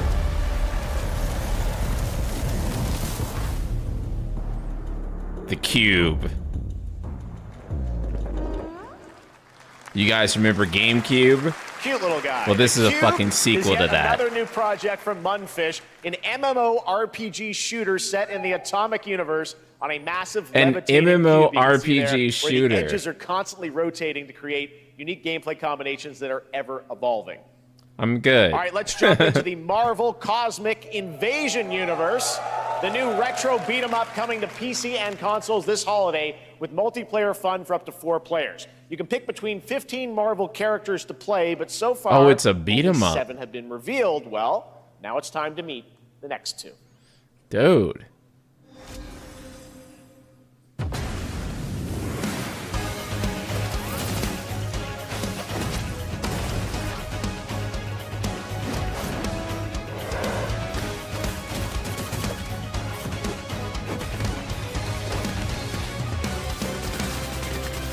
I'm glad that beat 'em ups like this are making a comeback. I remember going to the arcade as a kid and playing games like this, and it was just awesome. Do you guys remember the Simpsons beat 'em up? They used to be at arcades. Shit was fucking amazing, by the way.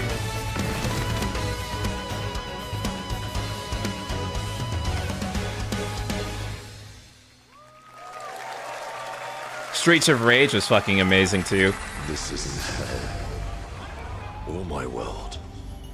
What is this? I heard someone in the crowd shout Oni Musha. That's crazy. Also, you don't have a chance.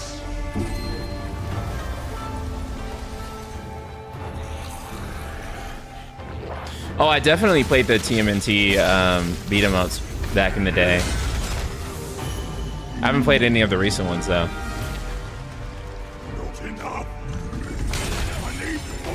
Double Dragon, fuck yes, I played that one too. That was also a banger.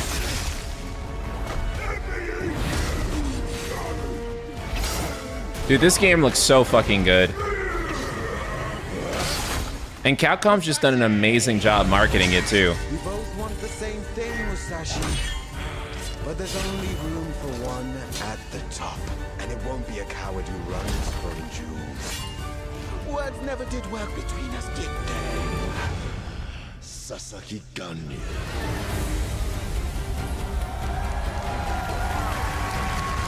Man.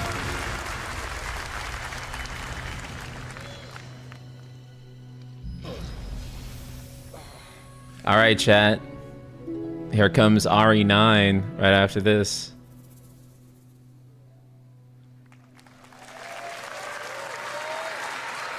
That was a new look at Oni Musha, Way of the Sword, which we announced back in December at the TGAs. It is coming in 2026 and will be playable this summer at Gamescom. Now let's completely switch gears. You guys all know I love my puppets, and this next project is one I've been tracking for a few years.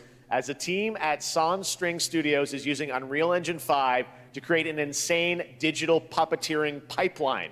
It's actually a thing. What you're about to see is running completely in real time in Unreal, and I cannot wait to play it. Here is an unexpected new game announcement that combines comedic storytelling and arcade fighting action. Check this out.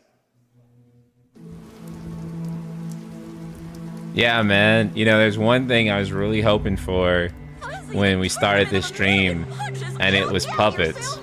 Because that's what I always look forward to about Keely's events is the puppets. All right, you little sick of fuzzy shit. Show me what you got. What? If you're gonna be champ, we gotta transform you. Why are you even here? Actually, I can't lie. Don't waste my time. This does look insane. This is an Unreal Engine 5, right?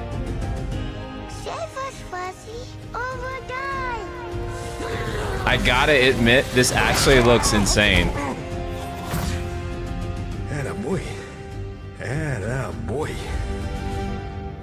Eat bread, crap, burnt toast, carb load. This meat ain't gonna beat itself. I've been taking dumps in there all day. Jeff.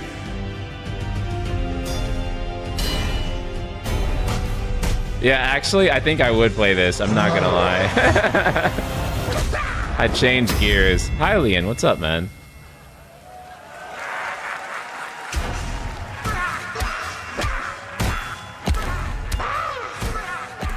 Okay, the graphics are like unnecessarily impressive.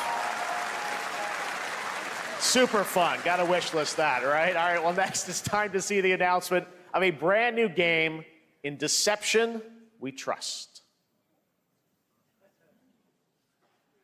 An ancient white castle deep in the mountains, lost to time and legend. Only the chosen find their way here.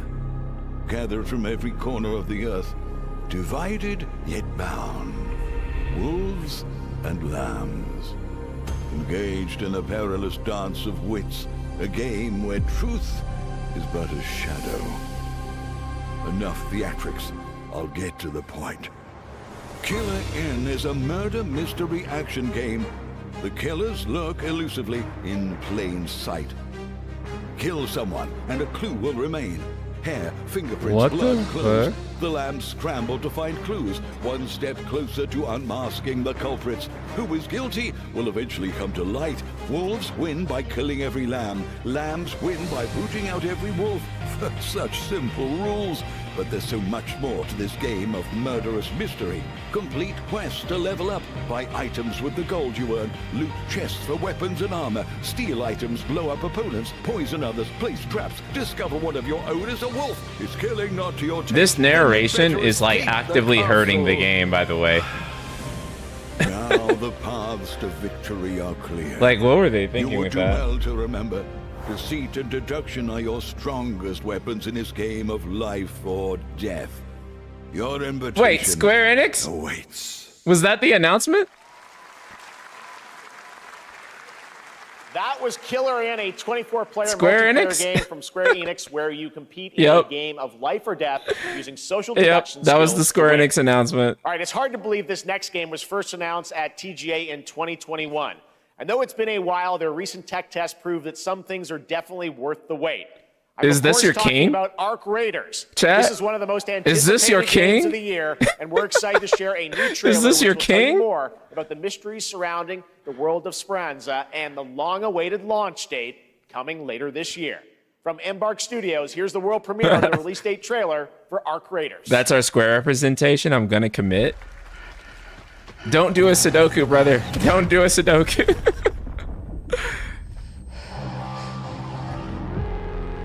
I'm crashing out. It's okay. It's okay. Breathe. Let your body settle into a slower rhythm.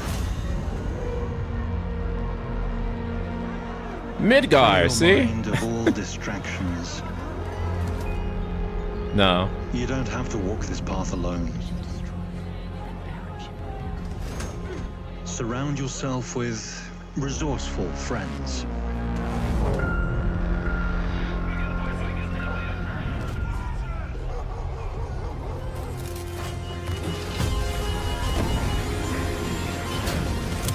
Here, you are in control.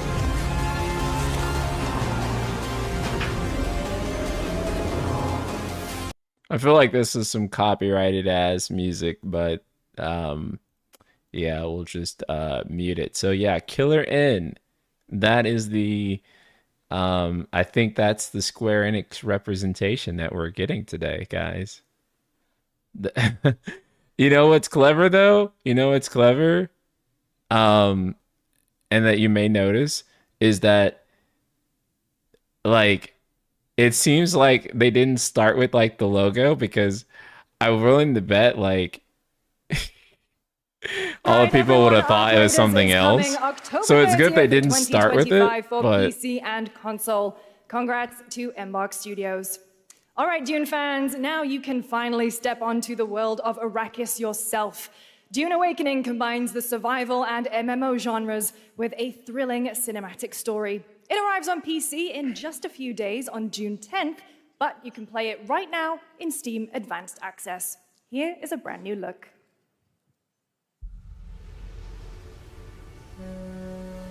Yeah, it was really smart that they didn't flash the Square Enix logo first on that one. Because otherwise people would have been like, oh, is FF9? Oh, is Kingdom Hearts 4? And then, yeah. So I only happened to see the Square Enix logo at the end, and then Jeff said it.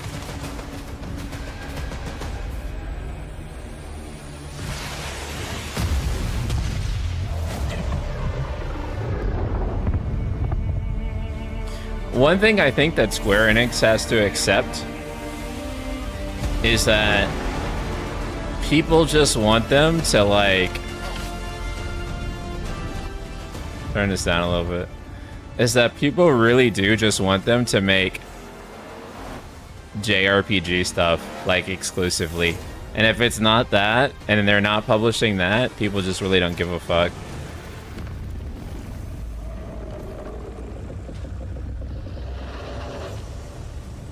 But part of that has to do with, like, Squaresoft, right, and their legacy. Yeah, people want them to stay in their lane. Yeah, it's a little bit baffling, too, because I feel like they could make so much more money by staying in their lane, because if they just did the thing that people wanted them to, then people would be more locked into their brand. And really, they're kind of starting to get back to it, but, like, it's just like they should have stayed there from the start, right? Because one thing you can say about the Squaresoft brand is that it was synonymous with high quality RPG.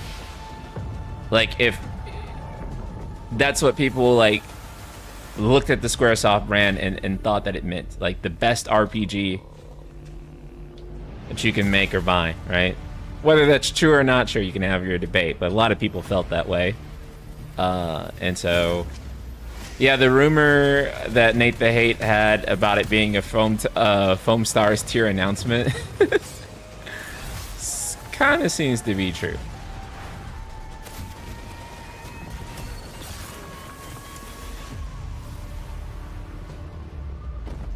We're interested in seeing if we get an update on Okami 2. That'd be awesome. I feel like Okami 2 is, like, a long ways away, but maybe I'm wrong. I don't know.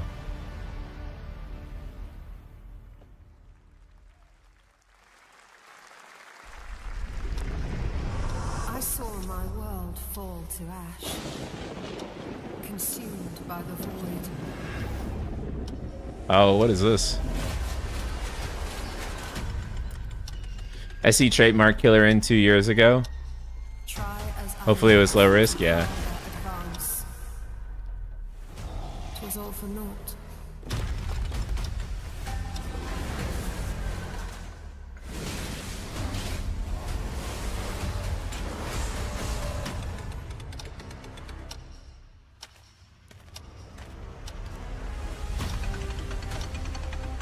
Well, yeah, I mean, their first waves of games weren't JRPGs, but it's what they're famous for. It's kind of like saying, you know, why do people know Nintendo for games when the first thing they did was Love Hotels? But yeah, that's what people know them for now, for sure. And people still kind of cling to that. And they still want that from Squaresoft, so. To save what remains of our broken worlds, you need only take my hand. Return to the past, where your journey awaits. Chrono Odyssey. That's cool. Every hero's tale begins with a trial. Genshin. The true lead of the story has yet to emerge. Whatever's coming next cannot be easy. I will never forget my cause. What is more compelling to you, sir? Just as he once came to me, filling that dark tower with light. Oh yeah, I mean, sure. Like they got like the bouncer during their high point too. But I guess like what I mean to say is that they're known for JRPG adjacent stuff too, right? So it doesn't have to necessarily be like a role-playing game, but I think it has to look and play Japanese for people to like want it from Square Enix. If that makes sense. I'm really curious. What ending have you penned for Septimus? Oh, this is Wuwa, and I said Genshin. My bad. A rat in the vessel. Such a tiny nuisance. I know all your secrets. This show's supposed to be 2 hours long, right?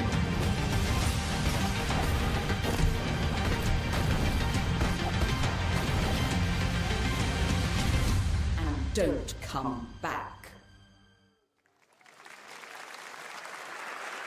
That's Mio, Memories in Orbit, a stunning new Metroidvania platformer that has a demo on Steam you can play right now as part of Next Fest. What you're about to see next is a stop-motion co-op platformer where everything has been crafted by hand. It's called Out of Words, and I'm honored to show it to you today.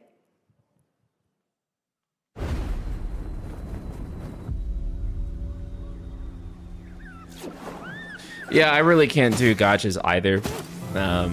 They're just not for me. I try. Persona 5X might be like the one to finally get me. Like if any gacha will ever get me, then like P5X will like certainly be the one. But like other than that, yeah, it's probably not gonna like really get me.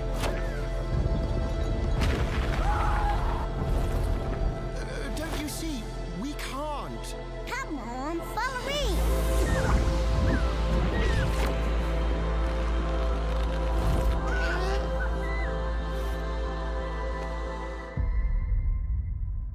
I tried Ever Crisis and it felt like eating empty calories. Yeah.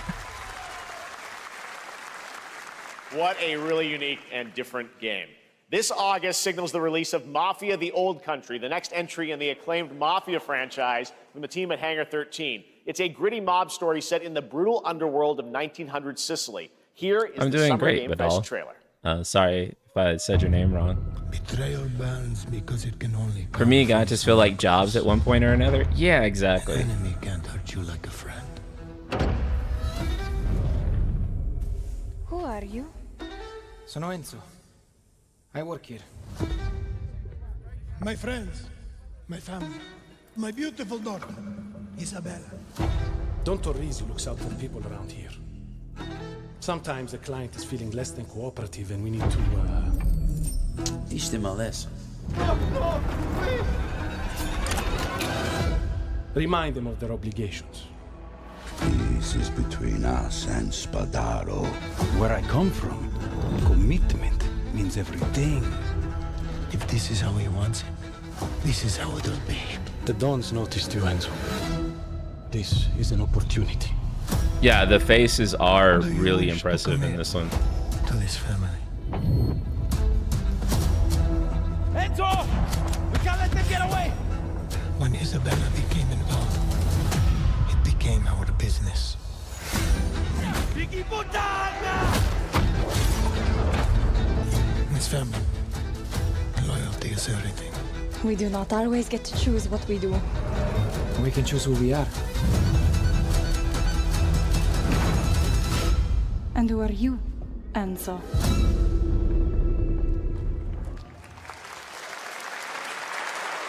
And if you thought that guy was a stud, just wait till you see this next game. LEGO Voyagers captures the creative, hands-on spirit of classic LEGO play and will also support a Friends Pass, just like Split Fiction. Here's the first ever look.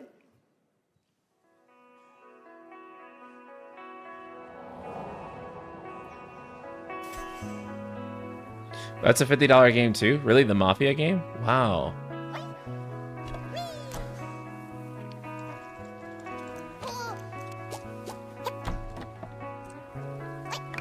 What?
Hello, Summer Game Fest! I'm Carolyn Lawrence, voice actor for a few familiar faces you might have grown up with on Nickelodeon. Some with squirrel suits, thank you. Some with science smarts, and some with serious attitude. Nickelodeon has always been about wild worlds and weirder characters. And while I'm mostly sworn to secrecy today, SpongeBob extraction shooter. I'm thrilled to have a hand in revealing something that brings a lot of those characters together like never before.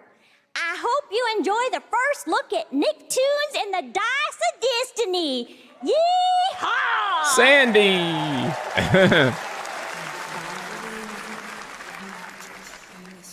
A great evil would emerge. However, a brave and wise and powerful and ridiculously handsome wizard would call upon his magic powers to summon the most ferocious, most awesome, most totally radical team of adventurers the land had ever seen. They alone would be able to...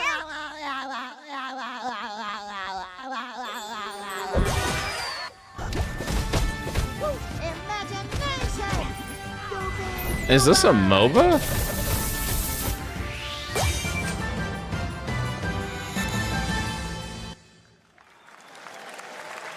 It's been almost 2 years since players first stepped That into was the a role of weird Geppetto's trailer. puppet to save the city of Krat from disease and puppet frenzy in Lies of P. Overture is a DLC expansion to Lies of P that transports players back in time with new characters, environments, and of course, imposing enemies and bosses. Here's the exclusive new look. I wonder if the rumors are true about this shadow dropping today.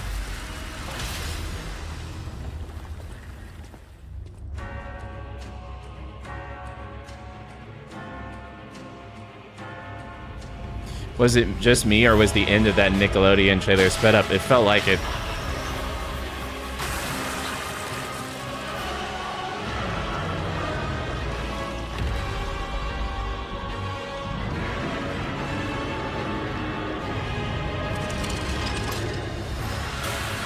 This looks great.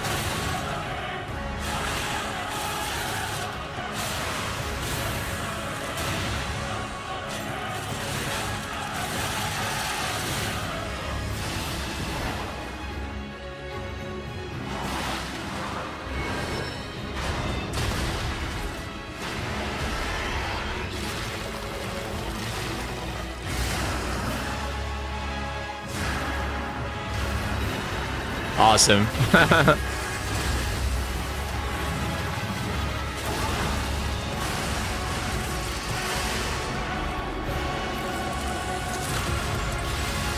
One of my favorite things about Souls-likes is that you can show like the character dying in trailers.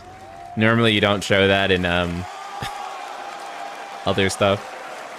Available today. Awesome. The rumors were true. Yes, that's right. Overture is available today across all platforms to play, so enjoy it this weekend. All right, next up, the small video game publisher Serenity Forge, based in Boulder, Colorado, shared this game with me a few months back with a DM that said, Doki Doki Literature Club meets Silent Hill. That piqued my interest. I think you might get a kick out of this announcement, too.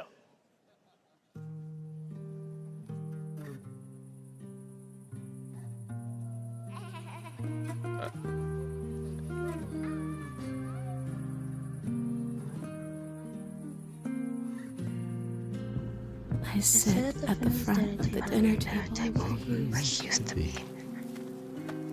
5 plates full. Plates of food. Plates of tomatoes. Plates of hay. Plates of angels. Plates of her legs. Beautiful. Broken. Plates of flowers. Plates and plates. The garden is lush in the rain, and everything is focused. Dinner's ready. What the fuck?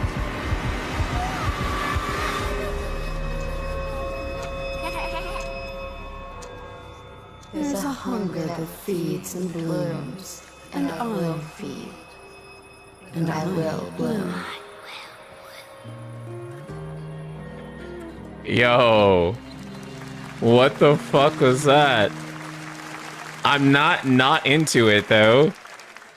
But I wouldn't recommend eating those tomatoes. All right, NCSoft is expanding its Blade and Soul universe. Let's take a look at the rich lore and dynamic action in Blade and Soul Neo, just out on Steam, and Blade and Soul Heroes coming soon.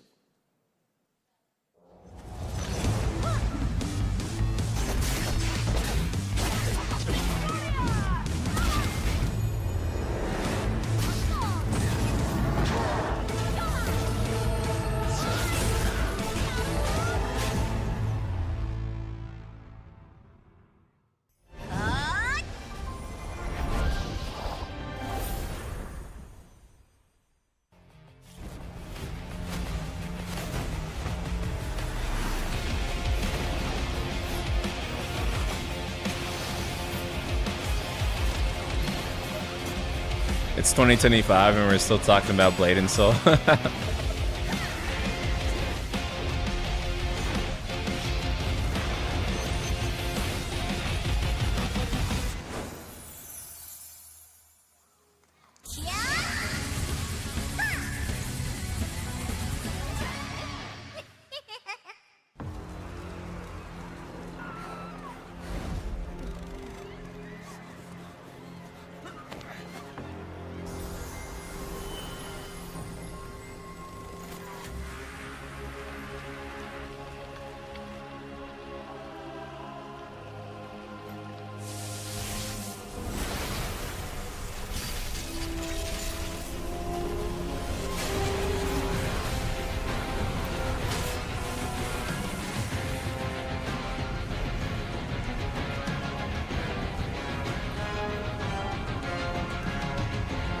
Is that Saitama?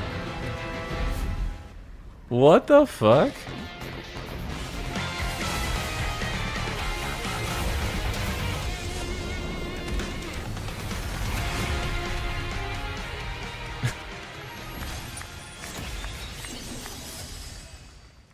Cool.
Yeah.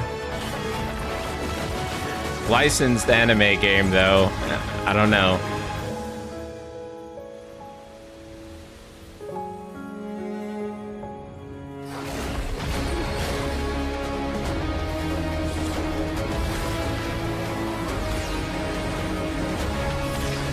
It does look pretty good though, you're right. We'll see. Licensed anime game is always kind of, you know.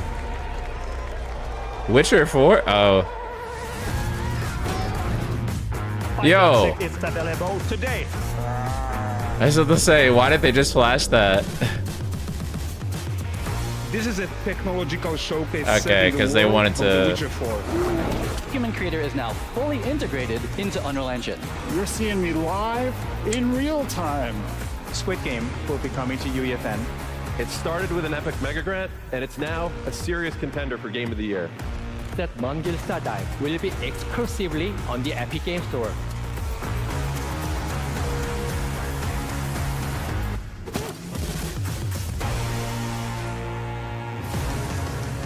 We find a way.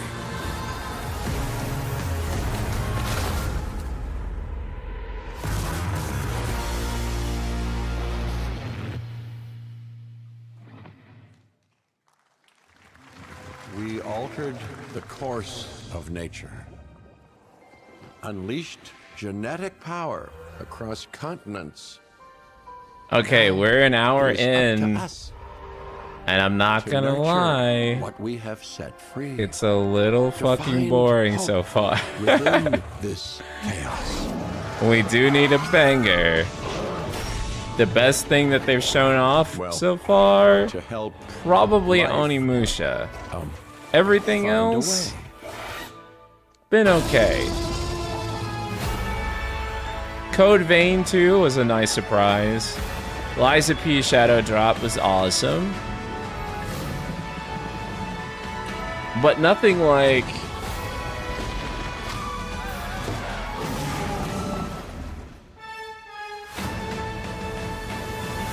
I mean, when was SGF really crazy hype? But I mean, at the same time, this is kind of the crater that's been left by no longer having E3, right? Games. 10 years ago, we broke new ground with our first game, Shovel Knight. Today, I'm thrilled to share a world premiere look at our next IP, Mina the Hollower. Mina continues our traditions of refining retro gameplay for a new generation. It's a bone-chilling adventure that it blends intense combat, free roaming exploration, and precise platforming. As Mina, a whip-wielding hollower, you'll burrow through danger and unravel the mysteries of a cursed island. A decade ago, we unearthed a groundbreaking legend. This year, we're bringing our next bona fide classic.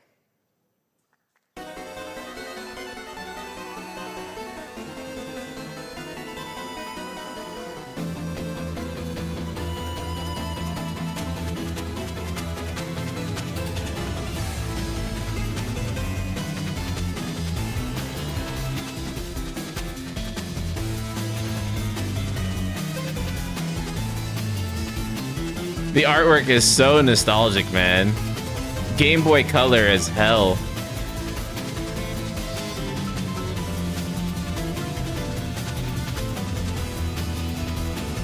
This game looks really cool.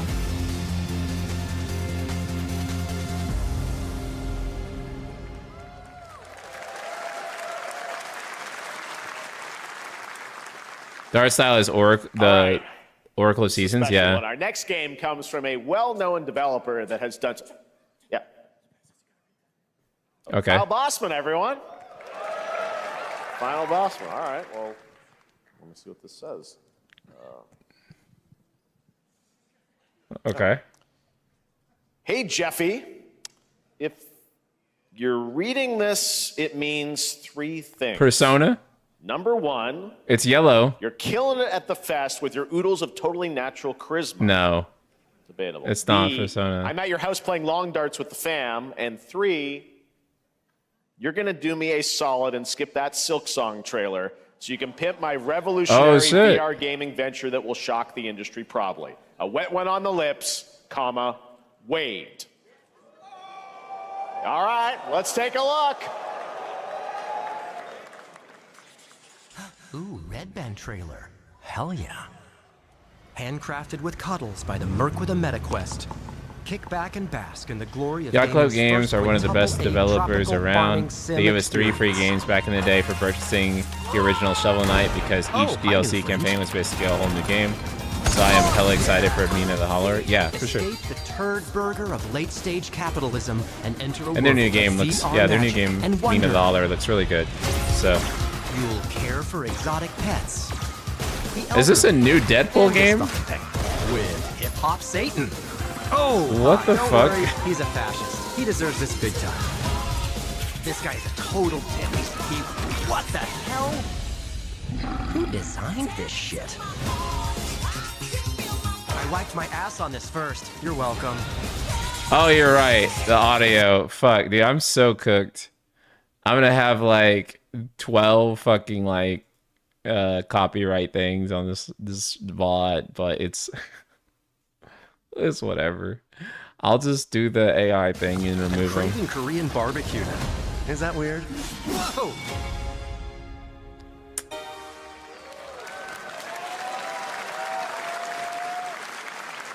with Neil Patrick Harris as Deadpool. All right.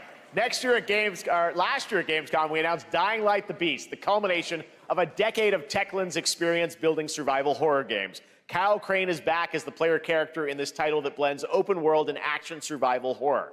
Let's take a look at the latest trailer with some big news, the release date.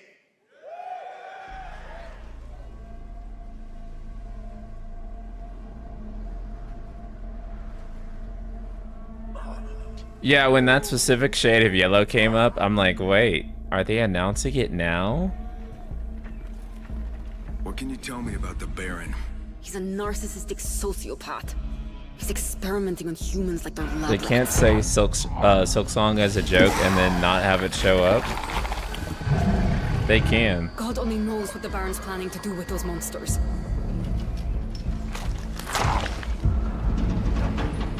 SP, how have you been? What have you been looking forward to, and what have you been playing? I've been playing Death Stranding because I'm looking forward to Death Stranding 2. That's kind of like been like my main game at the moment. Other than that, I've been good. After Claire Obscura, I felt like I hit peak for a while, so I kind of wanted like another. I know this sounds pretentious. I wanted another art game to fill the void that Claire Obscura left. Something that was of like high artistic quality. So I'm still so early on DS1 that I don't really have a take on it yet. So stay tuned for that. But I'm enjoying it so far. I don't mind walking. And I think the idea is like really cool.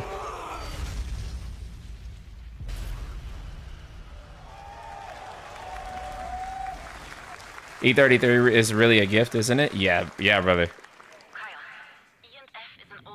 I don't feel like I'm gonna play anything that good for a good while. So,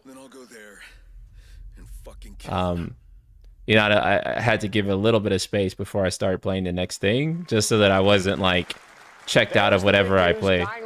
I've already played Metaphor. 22nd Gamescom week. I love Metaphor. But actually, I like E33 more. Classic coming-of-age films to capture the highs and lows of adolescence, the bonds of friendship, and the nostalgia of growing up. Mixtape comes from Beethoven and Dinosaur, and Annapurna Interactive, and this is your exclusive look at this game that plays like a love letter to teenage memories. What are we doing? Oh my god, no, that's gonna get me copyrighted. Yeah, like Expedition 33 does feel like a very much a continuation of Final Fantasy X, for sure. But it's not just Final Fantasy X, obviously, because it also mixes in a lot of things from FF's previous to Final Fantasy X. So, you know, there's a lot of things that feel like the PS1 era Final Fantasies. And then on top of which, it also has some Soulsborne elements in it too. It made me want to replay Final Fantasy X. Yeah, it made me want to replay that, and it made me want to replay Lost Odyssey too.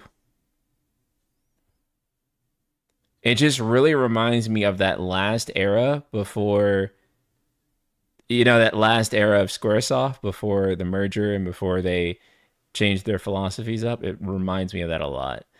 I have a take about Expedition 33 I wouldn't dare say on Twitter. Brother, this is a safe space. Go ahead and say it. You know I won't judge. Yeah, true. E33 is leaning heavily into Lost Odyssey. Yeah, it also makes me kind of mourn. Like, I grieve for like what could have been if Lost Odyssey wasn't trapped on Xbox, you know? The music is good, but they use that operatic singer in too many songs. He drowns so many good tracks. I love the OST of that. Brother.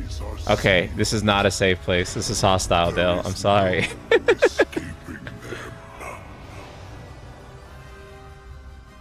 is why we must end you.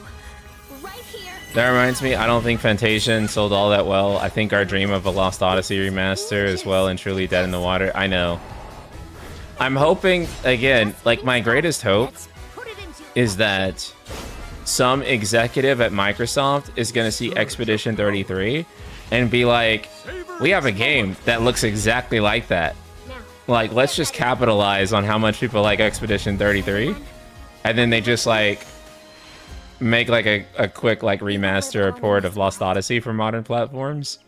No matter what hardships await, And that's like what we get. we fight for a future filled with hope.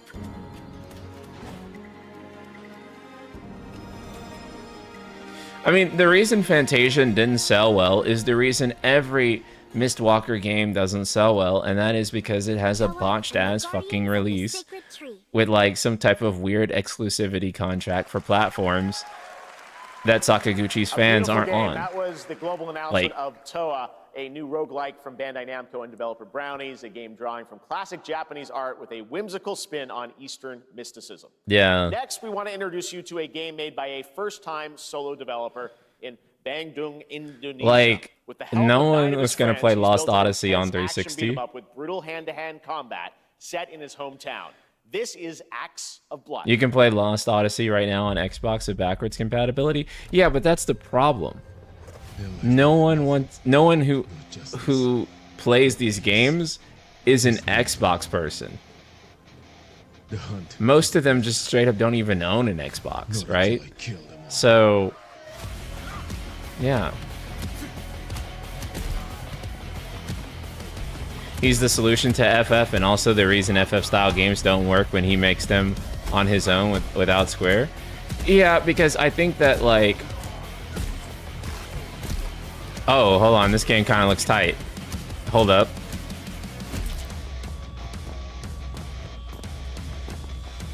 Hold up.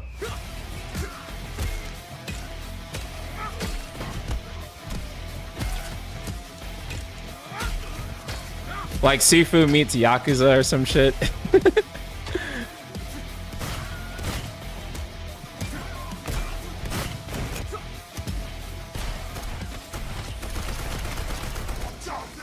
What the fuck?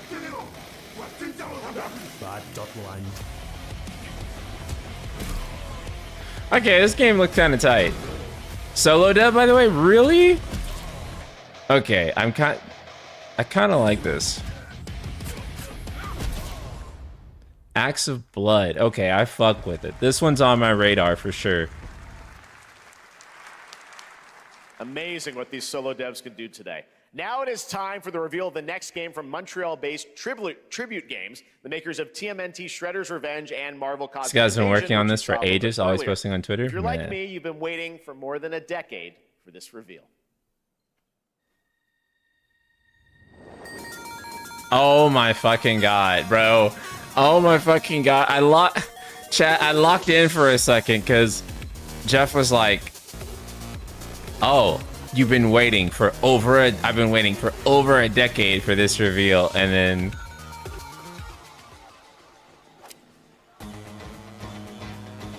thank you, Dale. I just followed him. Oh, fuck me. And then it's always a game. Wait, is this Scott Pilgrim? Okay, maybe I spoke too soon.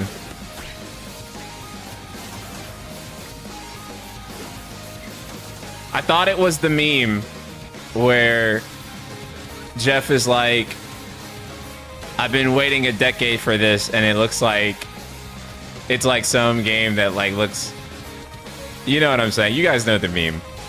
Okay, but this is like a Scott Pilgrim beat 'em up. I've committed a sin, chat. This actually looks pretty cool.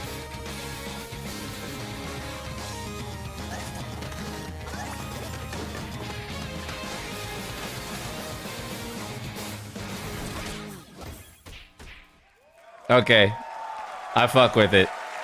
Forgive me.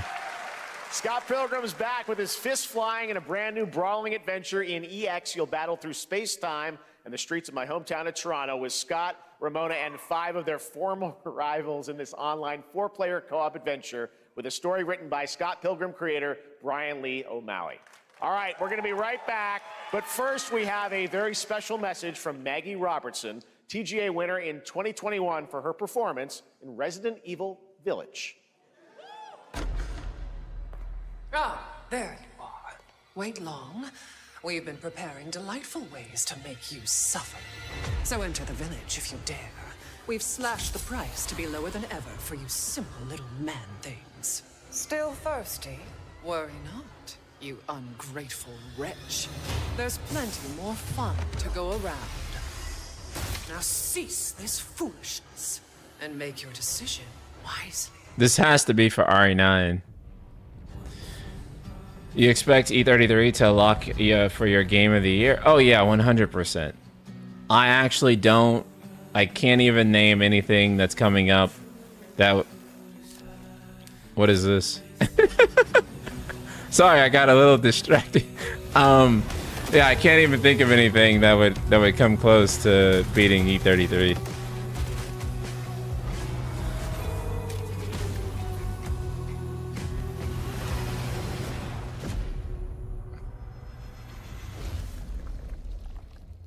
Mute? Ah, fuck, I already forgot.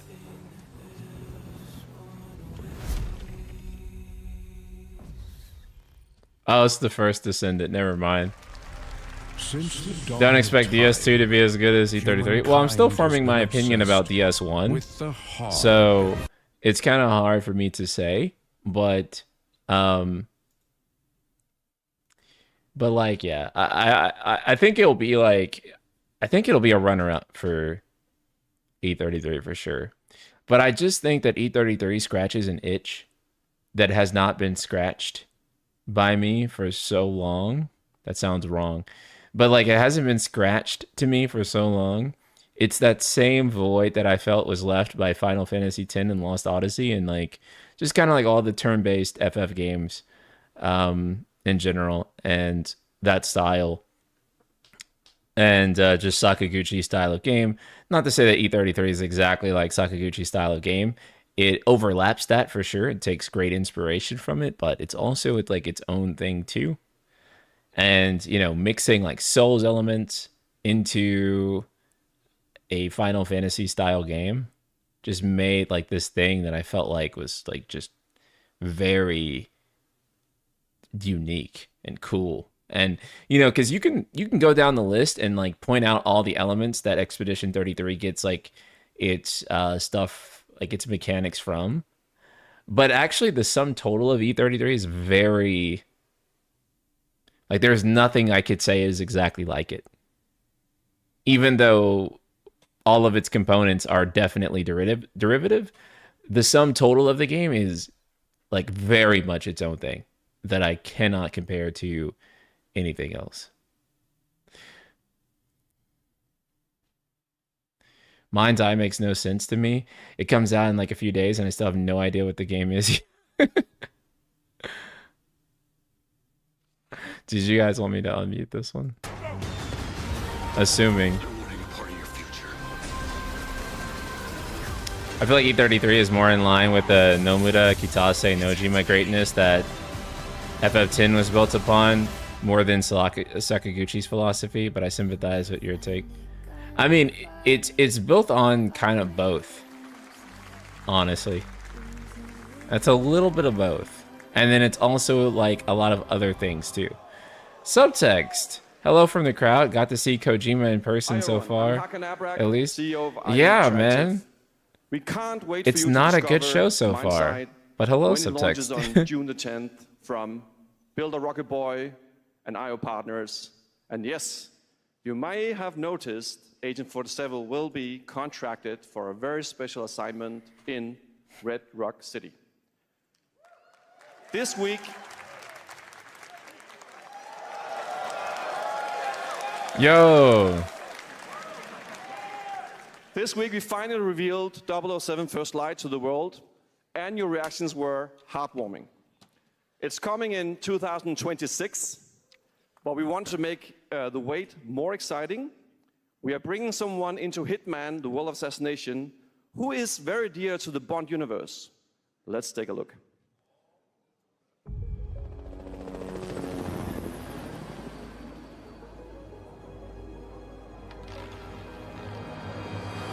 target is the elusive shadow banker, known only as Le Chiffre, a financial mastermind with suspected ties to the criminal underworld. He has arranged a high-stake poker game at the Bro, did they casino announce Archive Persona 4? in No. Paris. Our clients have deemed They're this gonna as- announce it on Sunday, I divide these unfortunately. people for a reason. I know their weaknesses. Mr. Rengang, he's too impatient, and Miss Bai, well, she likes a drink. Don't know about the newcomer, Mr. Smith, though. He's the only wild card. Well, this is turning into an interesting evening. Welcome to the VIP room here at the Casino Monarchique. Reaper. Unusual name. Names are for friends. Wouldn't you agree, Mr. Le Chiffre?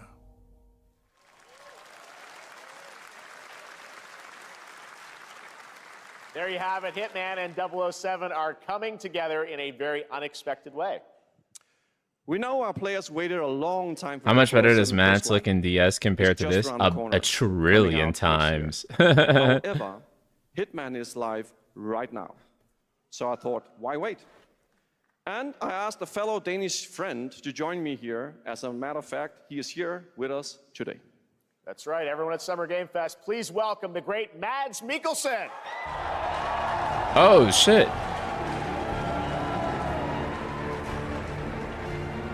He's actually here. Good to see you, Mads. Thank you for joining us, and thanks for coming to Summer Game Fest.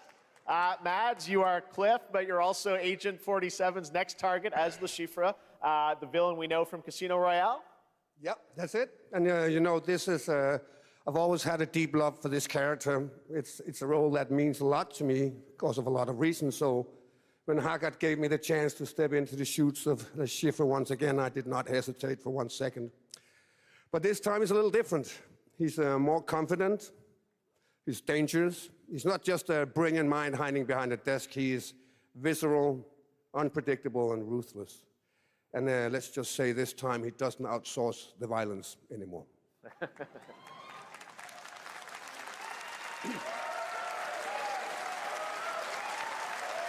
So this mission is set in a casino in Paris. We want to make an homage to the movie Casino Royale while keeping surprises for our players.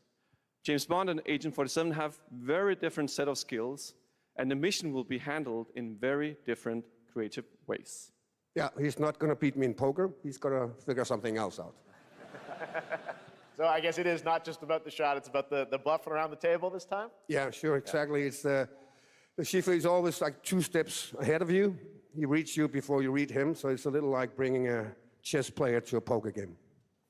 We built the mission to allow several parts, unexpected characters, appearances, and even custom poker mechanics. Wow, all right, well, when do we get to play this? That's the best part. We wanted to surprise you, so the team is updating the game as we speak. Le Chiffre, Elusive Target mission starts today in a few hours. For only 30 days, and if you play it, you will unlock a unique reward in 007 First Light. Amazing. All right. Well, Hakan Mods, thanks for joining us for Summer Game Fest. Appreciate it, guys. I don't remember much from Casino Royale, but in this Hitman crossover, I reckon we torture James Bond and destroy his testicles with a rope chain, or chain, I think it was. That would be wild. Will delight LEGO fans made with over 1 million LEGO bricks, 300 minifigures, and over 700 Chat, I think we have like only 30 combinations. minutes left. This might be the worst FGF like ever. For a nail-biting competition. This is pretty bad, honestly. It's an action-packed contest to collect the most golden bricks. But will you be helped by friendly krakens? Or hindered I can't believe that Jeff like hyped this one up so much. Lizard with wings. That's a dragon, Ted. And what about our amazing mini games, Ted? We've got more of them than you can count. More than 10? It's actually more like 60. Whoa, that's a lot. With surprises around every corner, anything can happen. Anything? Anything. Anything? Yes, anything. Okay, but certainly not a giant crab, a mythical king cobra, or Master Wu smashing a crate. Those were literally just on screen, Ted. Wow! There's got to be RE9 at the end of this. Lego Party!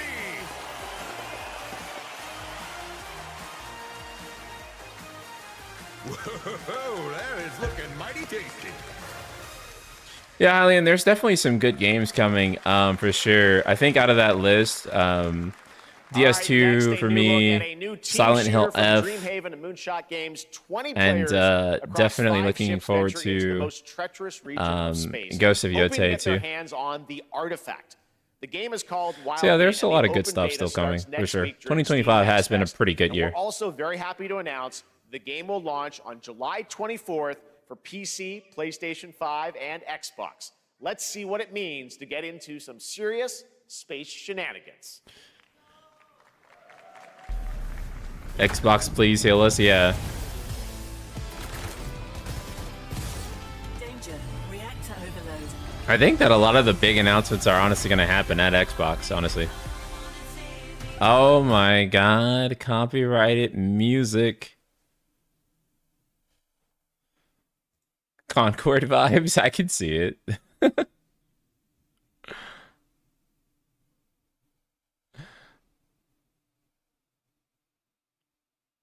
I think 2025 is fine, great, even year for games.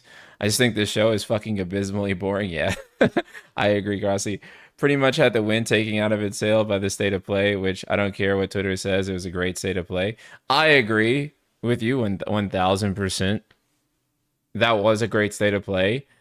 I think the people that, that were saying that it wasn't a good state of play are either one, mad that Kingdom Hearts 4 wasn't there, or two, are mad that it was all Japanese games. Next game from Toronto-based Drinkbox Studios. In either case, the that was a team pretty behind good the state of Guacamelee play. Series, and Nobody Saves the World.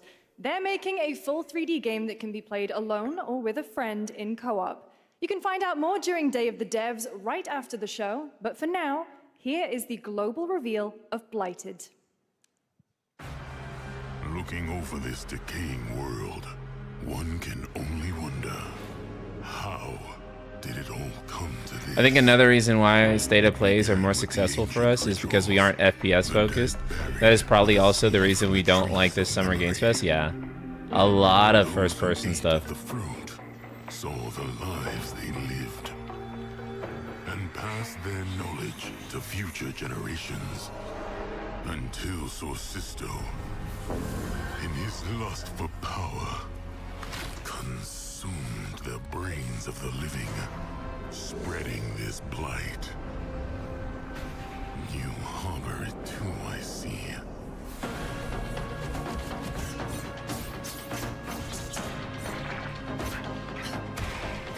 Yeah, every FGC head I know is still talking about that Marvel Arxis reveal for sure.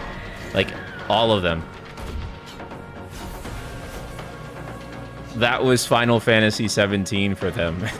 So, they're hella locked in. Vultures consume you before the blight does.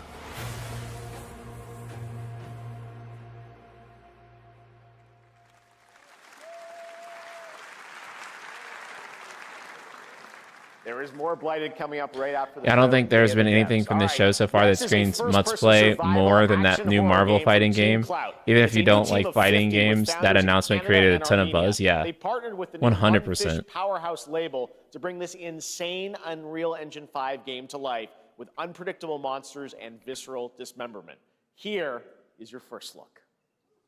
I'm trying to be positive, but literally can't. Usually at least 1 or 2 announcements work for me, but so far I felt nothing. I think they're going to end the show with RE9. I feel like 1000% confident that that they're going to end the show with RE9. So,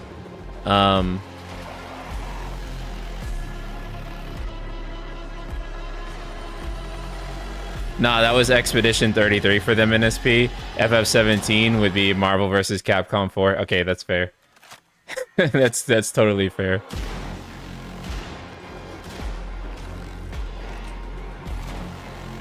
Yeah, I don't know what this is, but I'm disgusted by it.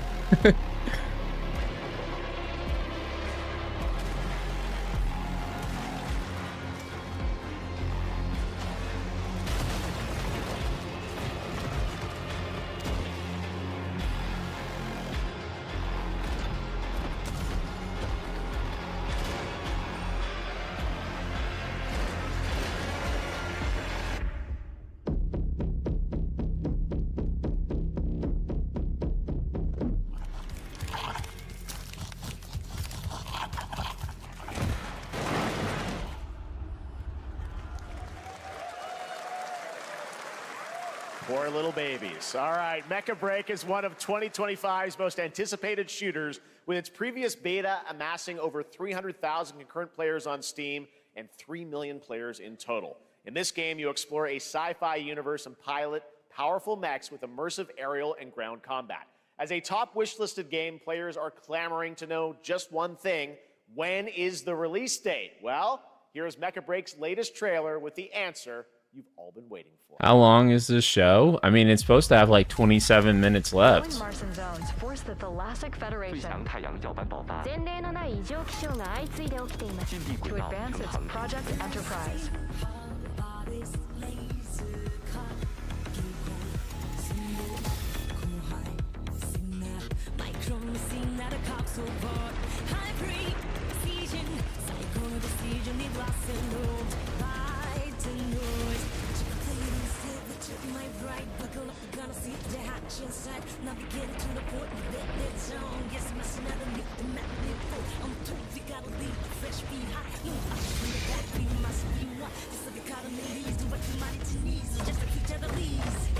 I think Marvel vs. Capcom 4 is basically dead. Marvel allowed Capcom to... I know this is going to get me clapped. Marvel allowed Capcom to re-release Marvel vs. Capcom Collection a while back, knowing they had this new game in the oven already. Used Capcom to get people excited for Marvel fighting games again, and then took their toys to Arc Sys instead. Yeah.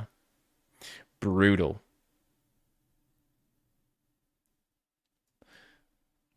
Just brutal. But this mech game looks kind of interesting. Some of these cinematics look really cool. Yeah, and then also too, the when it comes to like the Marvel stuff, I feel like there's going to be a splashover effect from Marvel Rivals onto this new fighting game, especially because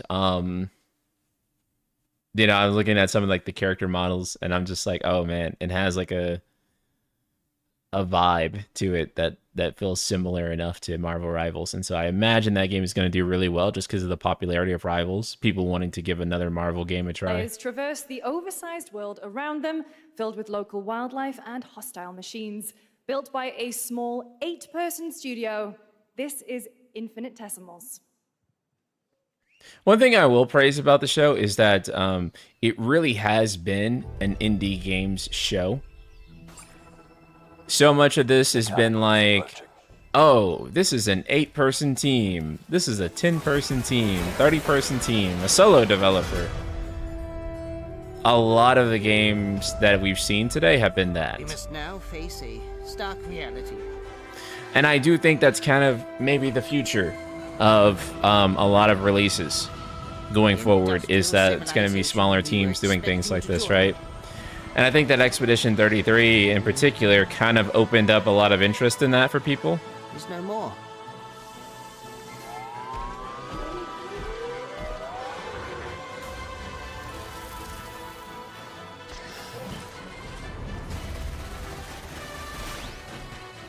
That's because the big publishers canceled all their games last 2 years and laid off like 40,000 people.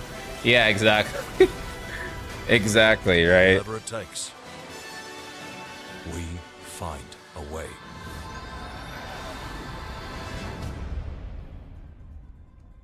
I think that the future of games is really going to look like teams of 30 to 50 people and like Unreal Engine 5 just like having this like super powerful tech.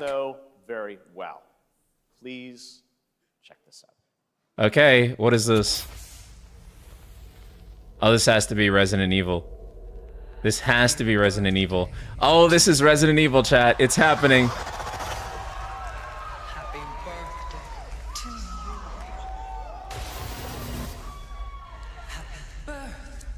Happy birthday. Happy birthday to you. And to celebrate early, a special message from Takeuchi-san. マギーさんありがとうございます。カプコン竹内です。皆様のおかげでバイオハザードも30周年を迎えることができました。ありがとうございます。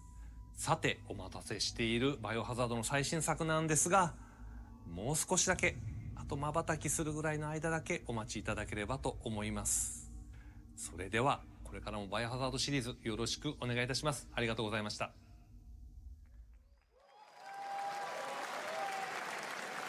I need a glass of wine too. All right.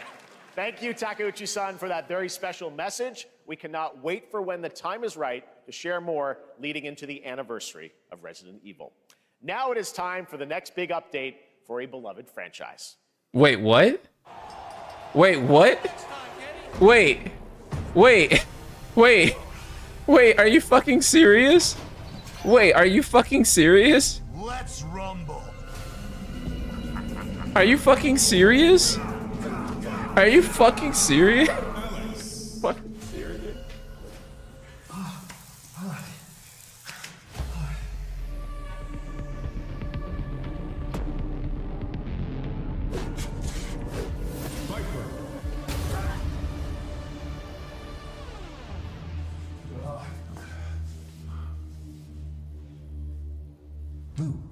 Are you fucking serious? Are you fucking serious? Are you?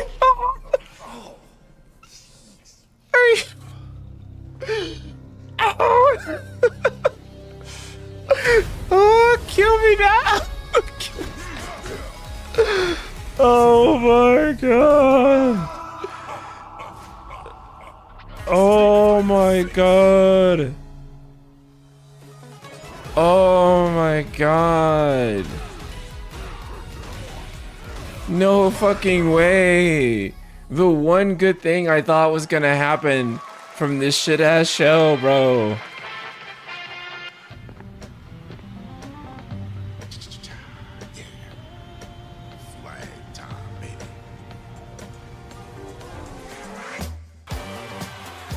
Oh my god.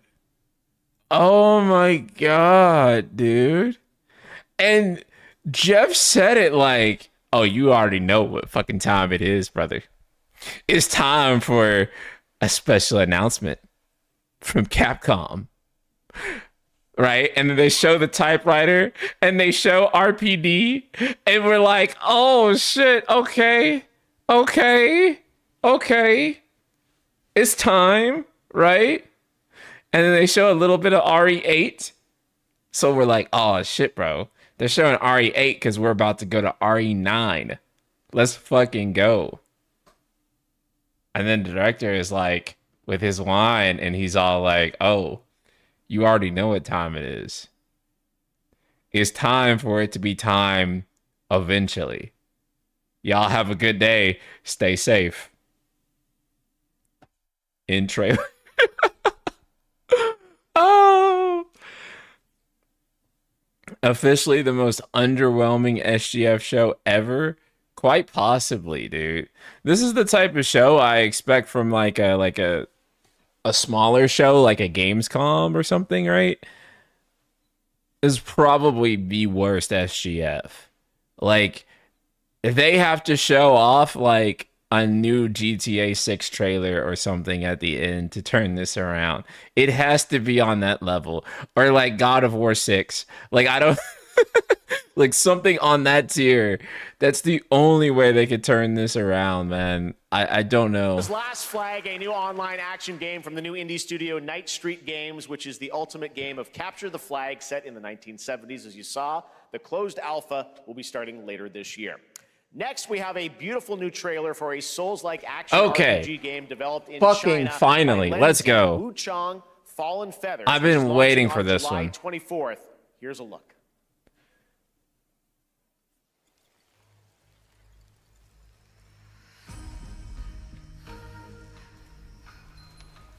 Is this bloodshed really what you wanted?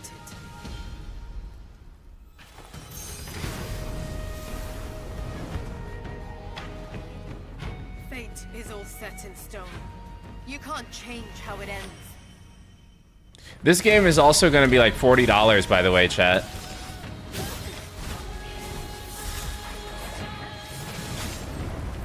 Small studio out of China.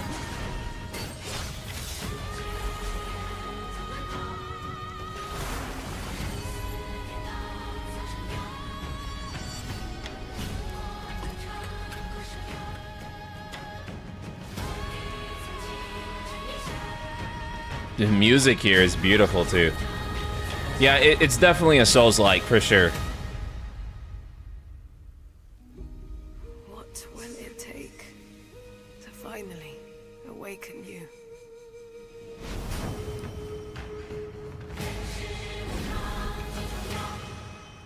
Oh shit, is the game coming next month? I forget. Okay.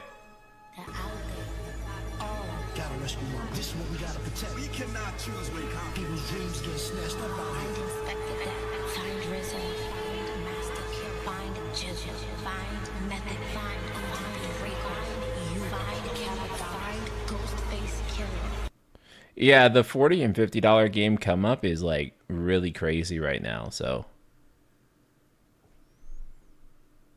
I don't know what this is, but I feel like copyrighted music is going to play any second. So Wu-Tang Rise of the Deceiver. Okay, yeah, so my instinct was right. Actually, the art on this actually looks kind of cool. What the fuck? Oh man, it was only like a it's only like a fraction of a second for gameplay, but actually when they showed the gameplay I kind of got into it. Ghostface Killer is calling on you to rescue his Wu brothers. Wu-Tang Rise of the Receiver is a new co-op action RPG with anime-style fighting, and it's the debut title from the 53-member Brass Lion Entertainment.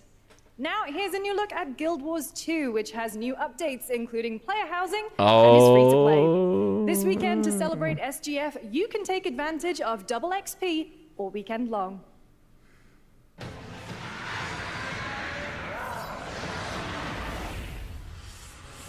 My calling takes me far from home, where shared struggles form fast bonds. My greatest advantage? Adaptability. Their greatest weakness? Me. My story. My story. My story is yours.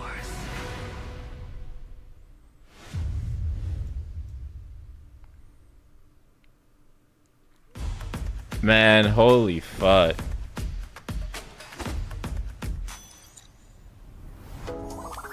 My Guild Wars 2 account got hacked and I recovered it. At some point later, there was a botted, maxed out character on it. That's awesome.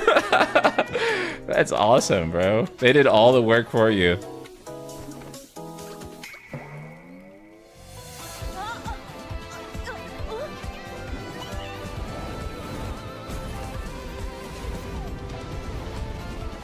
Imagine someone stealing your FF14 account and then all jobs are leveled to 100. And it's like, oh, cool.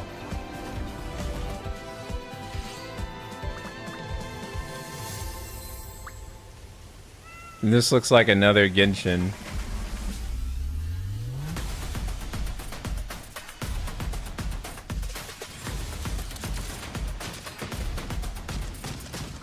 Bro, the only way this show can like win me back is like at the end they show Final Fantasy 17 too. Like I don't know what else I don't know what else the show can do to make me lock back in.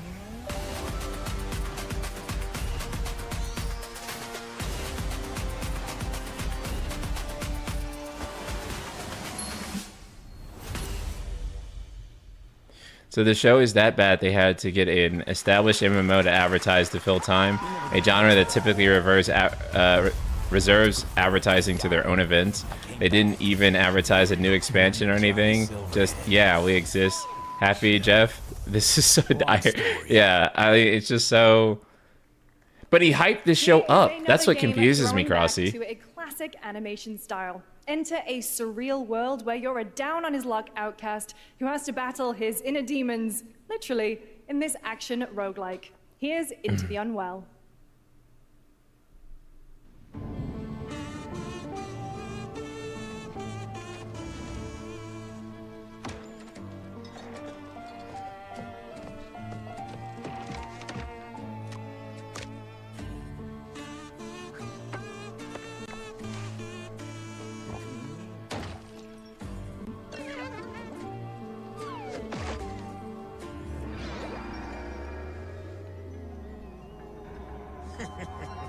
Another relapse, huh? Get well soon.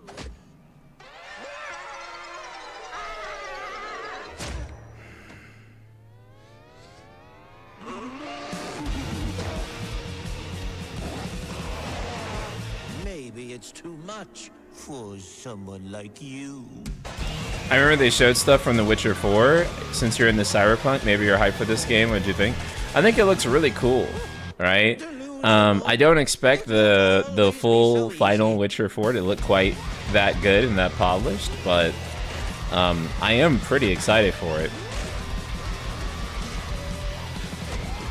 I would say between the two, though, I'm more of a Cyberpunk guy. I love Witcher, but probably more of a Cyberpunk guy, so I'll be more excited to see Cyberpunk 2 between the two. But I think that Witcher 4 looks pretty awesome so far. But that game is like so far off. I think that's like a 2028 game at like the earliest. Hey guys, I'm Ian Prue, the co-founder of 1047 Games. Maybe even 2030, really. When we started Splitgate in our dorm room, we just wanted to make a game we could play with our friends. And 20 million of you played with us. Now, with the help from our amazing community, we've built Splitgate 2. Why? Hopefully the Because combat I grew up is playing good, Halo. because I think Witcher combat I'm tired of playing like the same sucks. Call of But Duty every that's year. not the reason you play The And Witcher, I wish right? we could have Titanfall 3. With Splitgate 2, we asked ourselves, how would we take portals to the next level? What if you could portal to entirely different worlds? So we combined the action, movement, and gunplay of arena shooters with the scale and intensity of something much bigger. Splitgate Battle Royale launches free right now, and it's fucking awesome.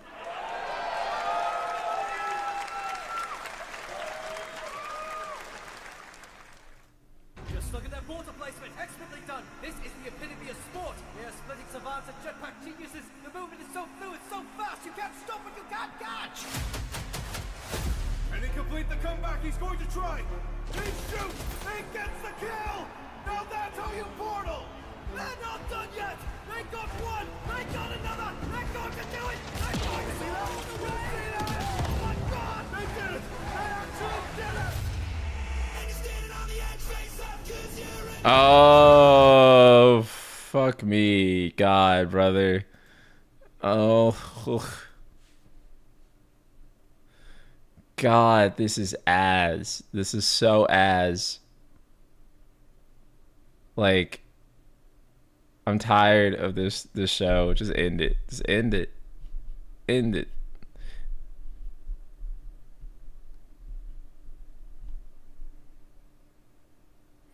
This SGF is so bad that it almost removes credibility for his shows. Damn.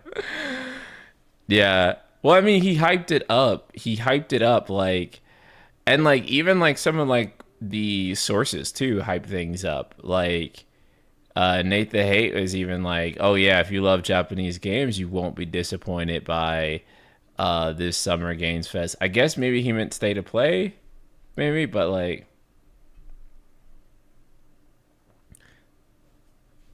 I wouldn't even say it's mainstream Now Western we are gaming, honored to showcase actually. the latest project from the talented minds at RGG Studio in Japan. Okay, here we go.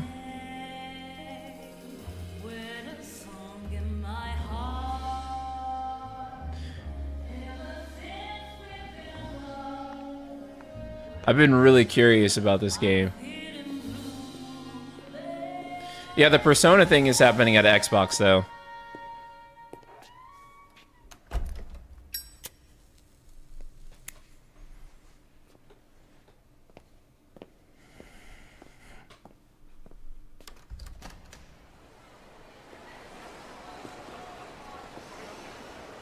This is a new IP from RGG. They showed it off before. I think it's like 1920s Japan.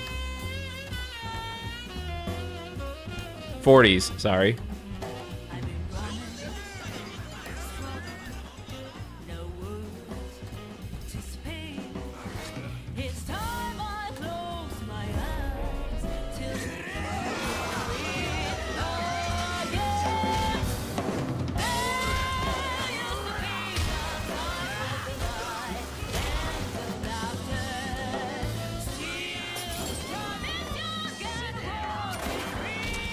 This game looks tight as fuck, dude. Got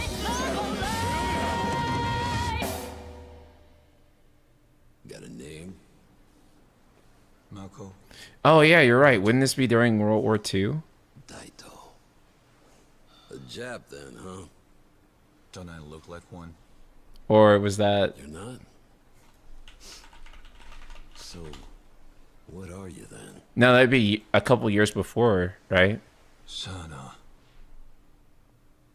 Or maybe.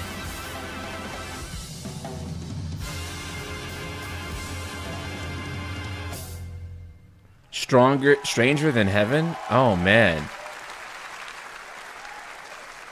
You saw it at TGA last year as Project Century set in 1915, and now the full name has been revealed. Stranger Than Heaven, the brand new title from RGG Studio. This time it's now 1943. I am very interested in Knowing it. RGG, I'm Oh, sure is it more from surprises 1939 to 1945? Okay.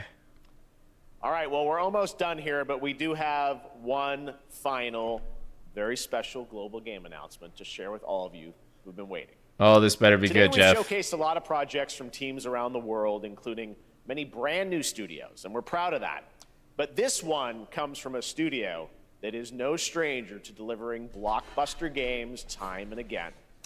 When I first got a glimpse at this project last summer, I was absolutely blown away by the scale, scope, and ambition of this developer's vision.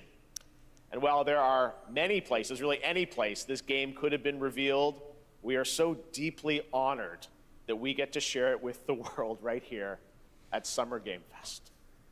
Okay.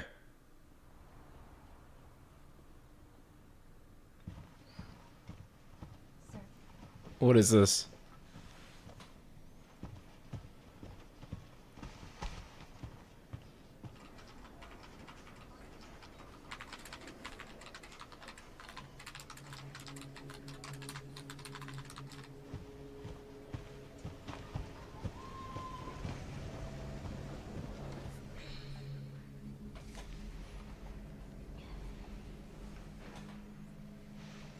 Yeah, they're in Quadratum.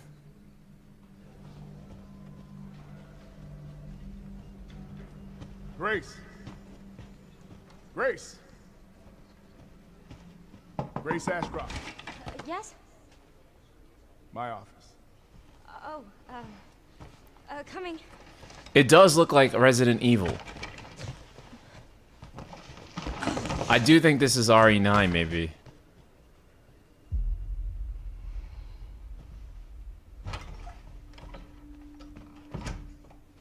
If this is about the report you asked for yesterday, it'll be ready in 3. No, 2 days, tops. Put a hold on that for now. We found another body. One that exhibits the same pathology as the others we've been investigating. Now, I need a good technical analyst on this. Okay.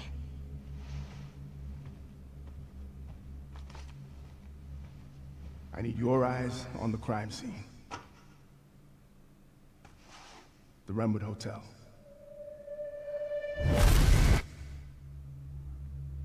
I know that's where your mother was murdered. Alyssa died 8 years ago. Perhaps it's time for you to face the past. This is definitely RE, right? It looks so RE Engine to me.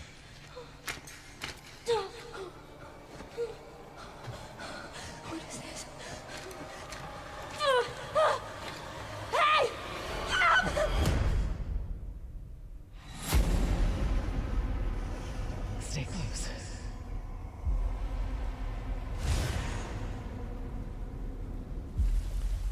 They're coming. I know now that you're the one that I've been searching for. The special one. The chosen one. Miss Ashcroft.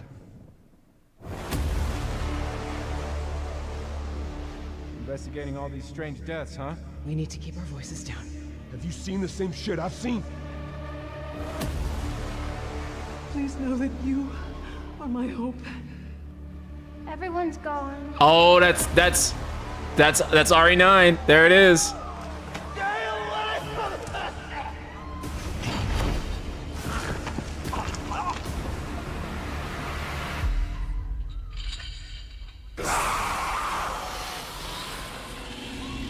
Requiem. Resident Evil Requiem. February 27, 2026. Damn, let's fucking go. There you have it. Resident Evil Requiem. And it will be playable to fans this August at Gamescom, where we'll also be hosting Opening Night Live on Tuesday, August 19th. Resident Evil Requiem marks a bold shift for the franchise, both in tone and gameplay, and today's reveal isn't just about survival horror. Expect high-stakes cinematic action too, with much more to share soon leading up to its launch on February 27th, 2026. Amazing. Thank you, Capcom. That was an amazing announcement. Glad we kept it a surprise. All right, that's going to do it for our live Summer Game Fest show. Let's thank our co-host, Lucy James. Didn't she do a great job, everyone? Okay. Cool. Good job. Lucy got to see the trailer for the But first that time. wasn't enough to like... You kept that so secret. Very top secret. All good. All right. Well, there's much more Summer Game Fest to come. Make sure to visit summergamefest.com to see a listing of all the digital events this weekend you can watch, and to highlight even more games, including the Xbox Games Showcase on Sunday. And stay tuned online to see coverage of many of the playable games at Summer Game Fest Play Days that's taking place this weekend in LA. And make sure to stay tuned for Day of the Devs, which is coming up next, with additional new reveals from incredible independent studios around the world and deeper looks at some of the independent games we showcased today. Thanks so much, everyone. Awesome, and thanks to you, Lucy. Great job co-hosting. All right, that's going to do it for Summer Game Fest. We will see you at Gamescom on August 19th. Thanks, everybody.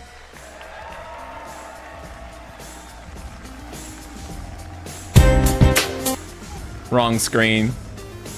There we go. I forgot that I still had this. Very funny. That's a great screen. Anyway.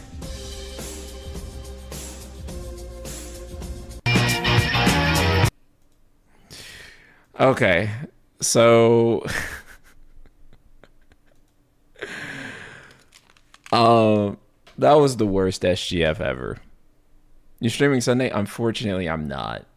But I will upload anything that gets kind of announced if I can work around it on my schedule. But yeah, I probably can't dedicate the time to stream during that block of time where when it's gonna be live, unfortunately. But yeah, that was the worst SGF ever. I don't think RE9 makes up for it alone. Yeah, that was just ass. I thought I'd have like at least like, you know, a game to talk about, but yeah. Is it likely anything JRPG gets related gets announced at Xbox? Yeah, Persona 4 is gonna get announced. That's the rumor. But in terms of anything else, yeah. This was a pretty bad Summer Games Fest. So Liza P DLC out today is good. Yeah, it's not like nothing good was announced, but it was just like nothing great was announced, you know. This should have been an email. Yeah, it totally could have been an email. Totally could have been. So,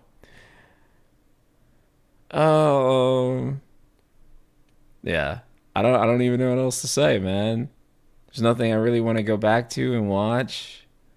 RE9 looks great, but even then, they didn't show off anything to like really give me anything to go off of for RE9. I'm interested in the new direction and stuff, but like I feel like RE9 just didn't show off enough. If I had to rate this Summer Games Fest, like I would give it a D, and the only thing that makes it like not an F is that there were a couple of good announcements, like, you know, Liza P Shadow Drop, RE9 of course. By default, I can't give it an F because RE9 showed up at the end.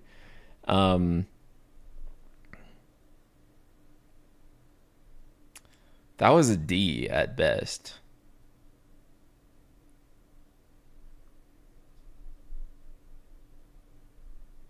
What's the next game showcase event? Gamescom after this.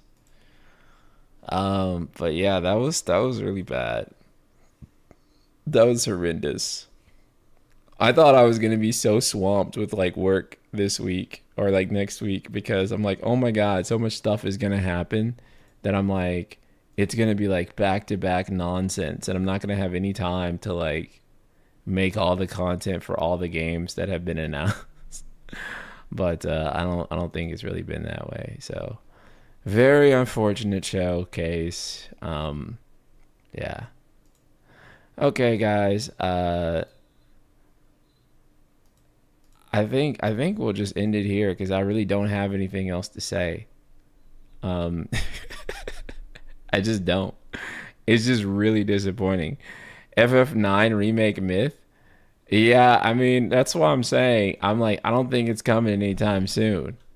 So, okay, guys, we'll just who should we raid? We'll just raid someone. We'll rate Finny on Twitch side of things. I'm so fucking disappointed. I'll see you guys later. We'll talk on Twitter and Ultima. I'll see you guys later. But yeah, this was the worst shit ever. And hopefully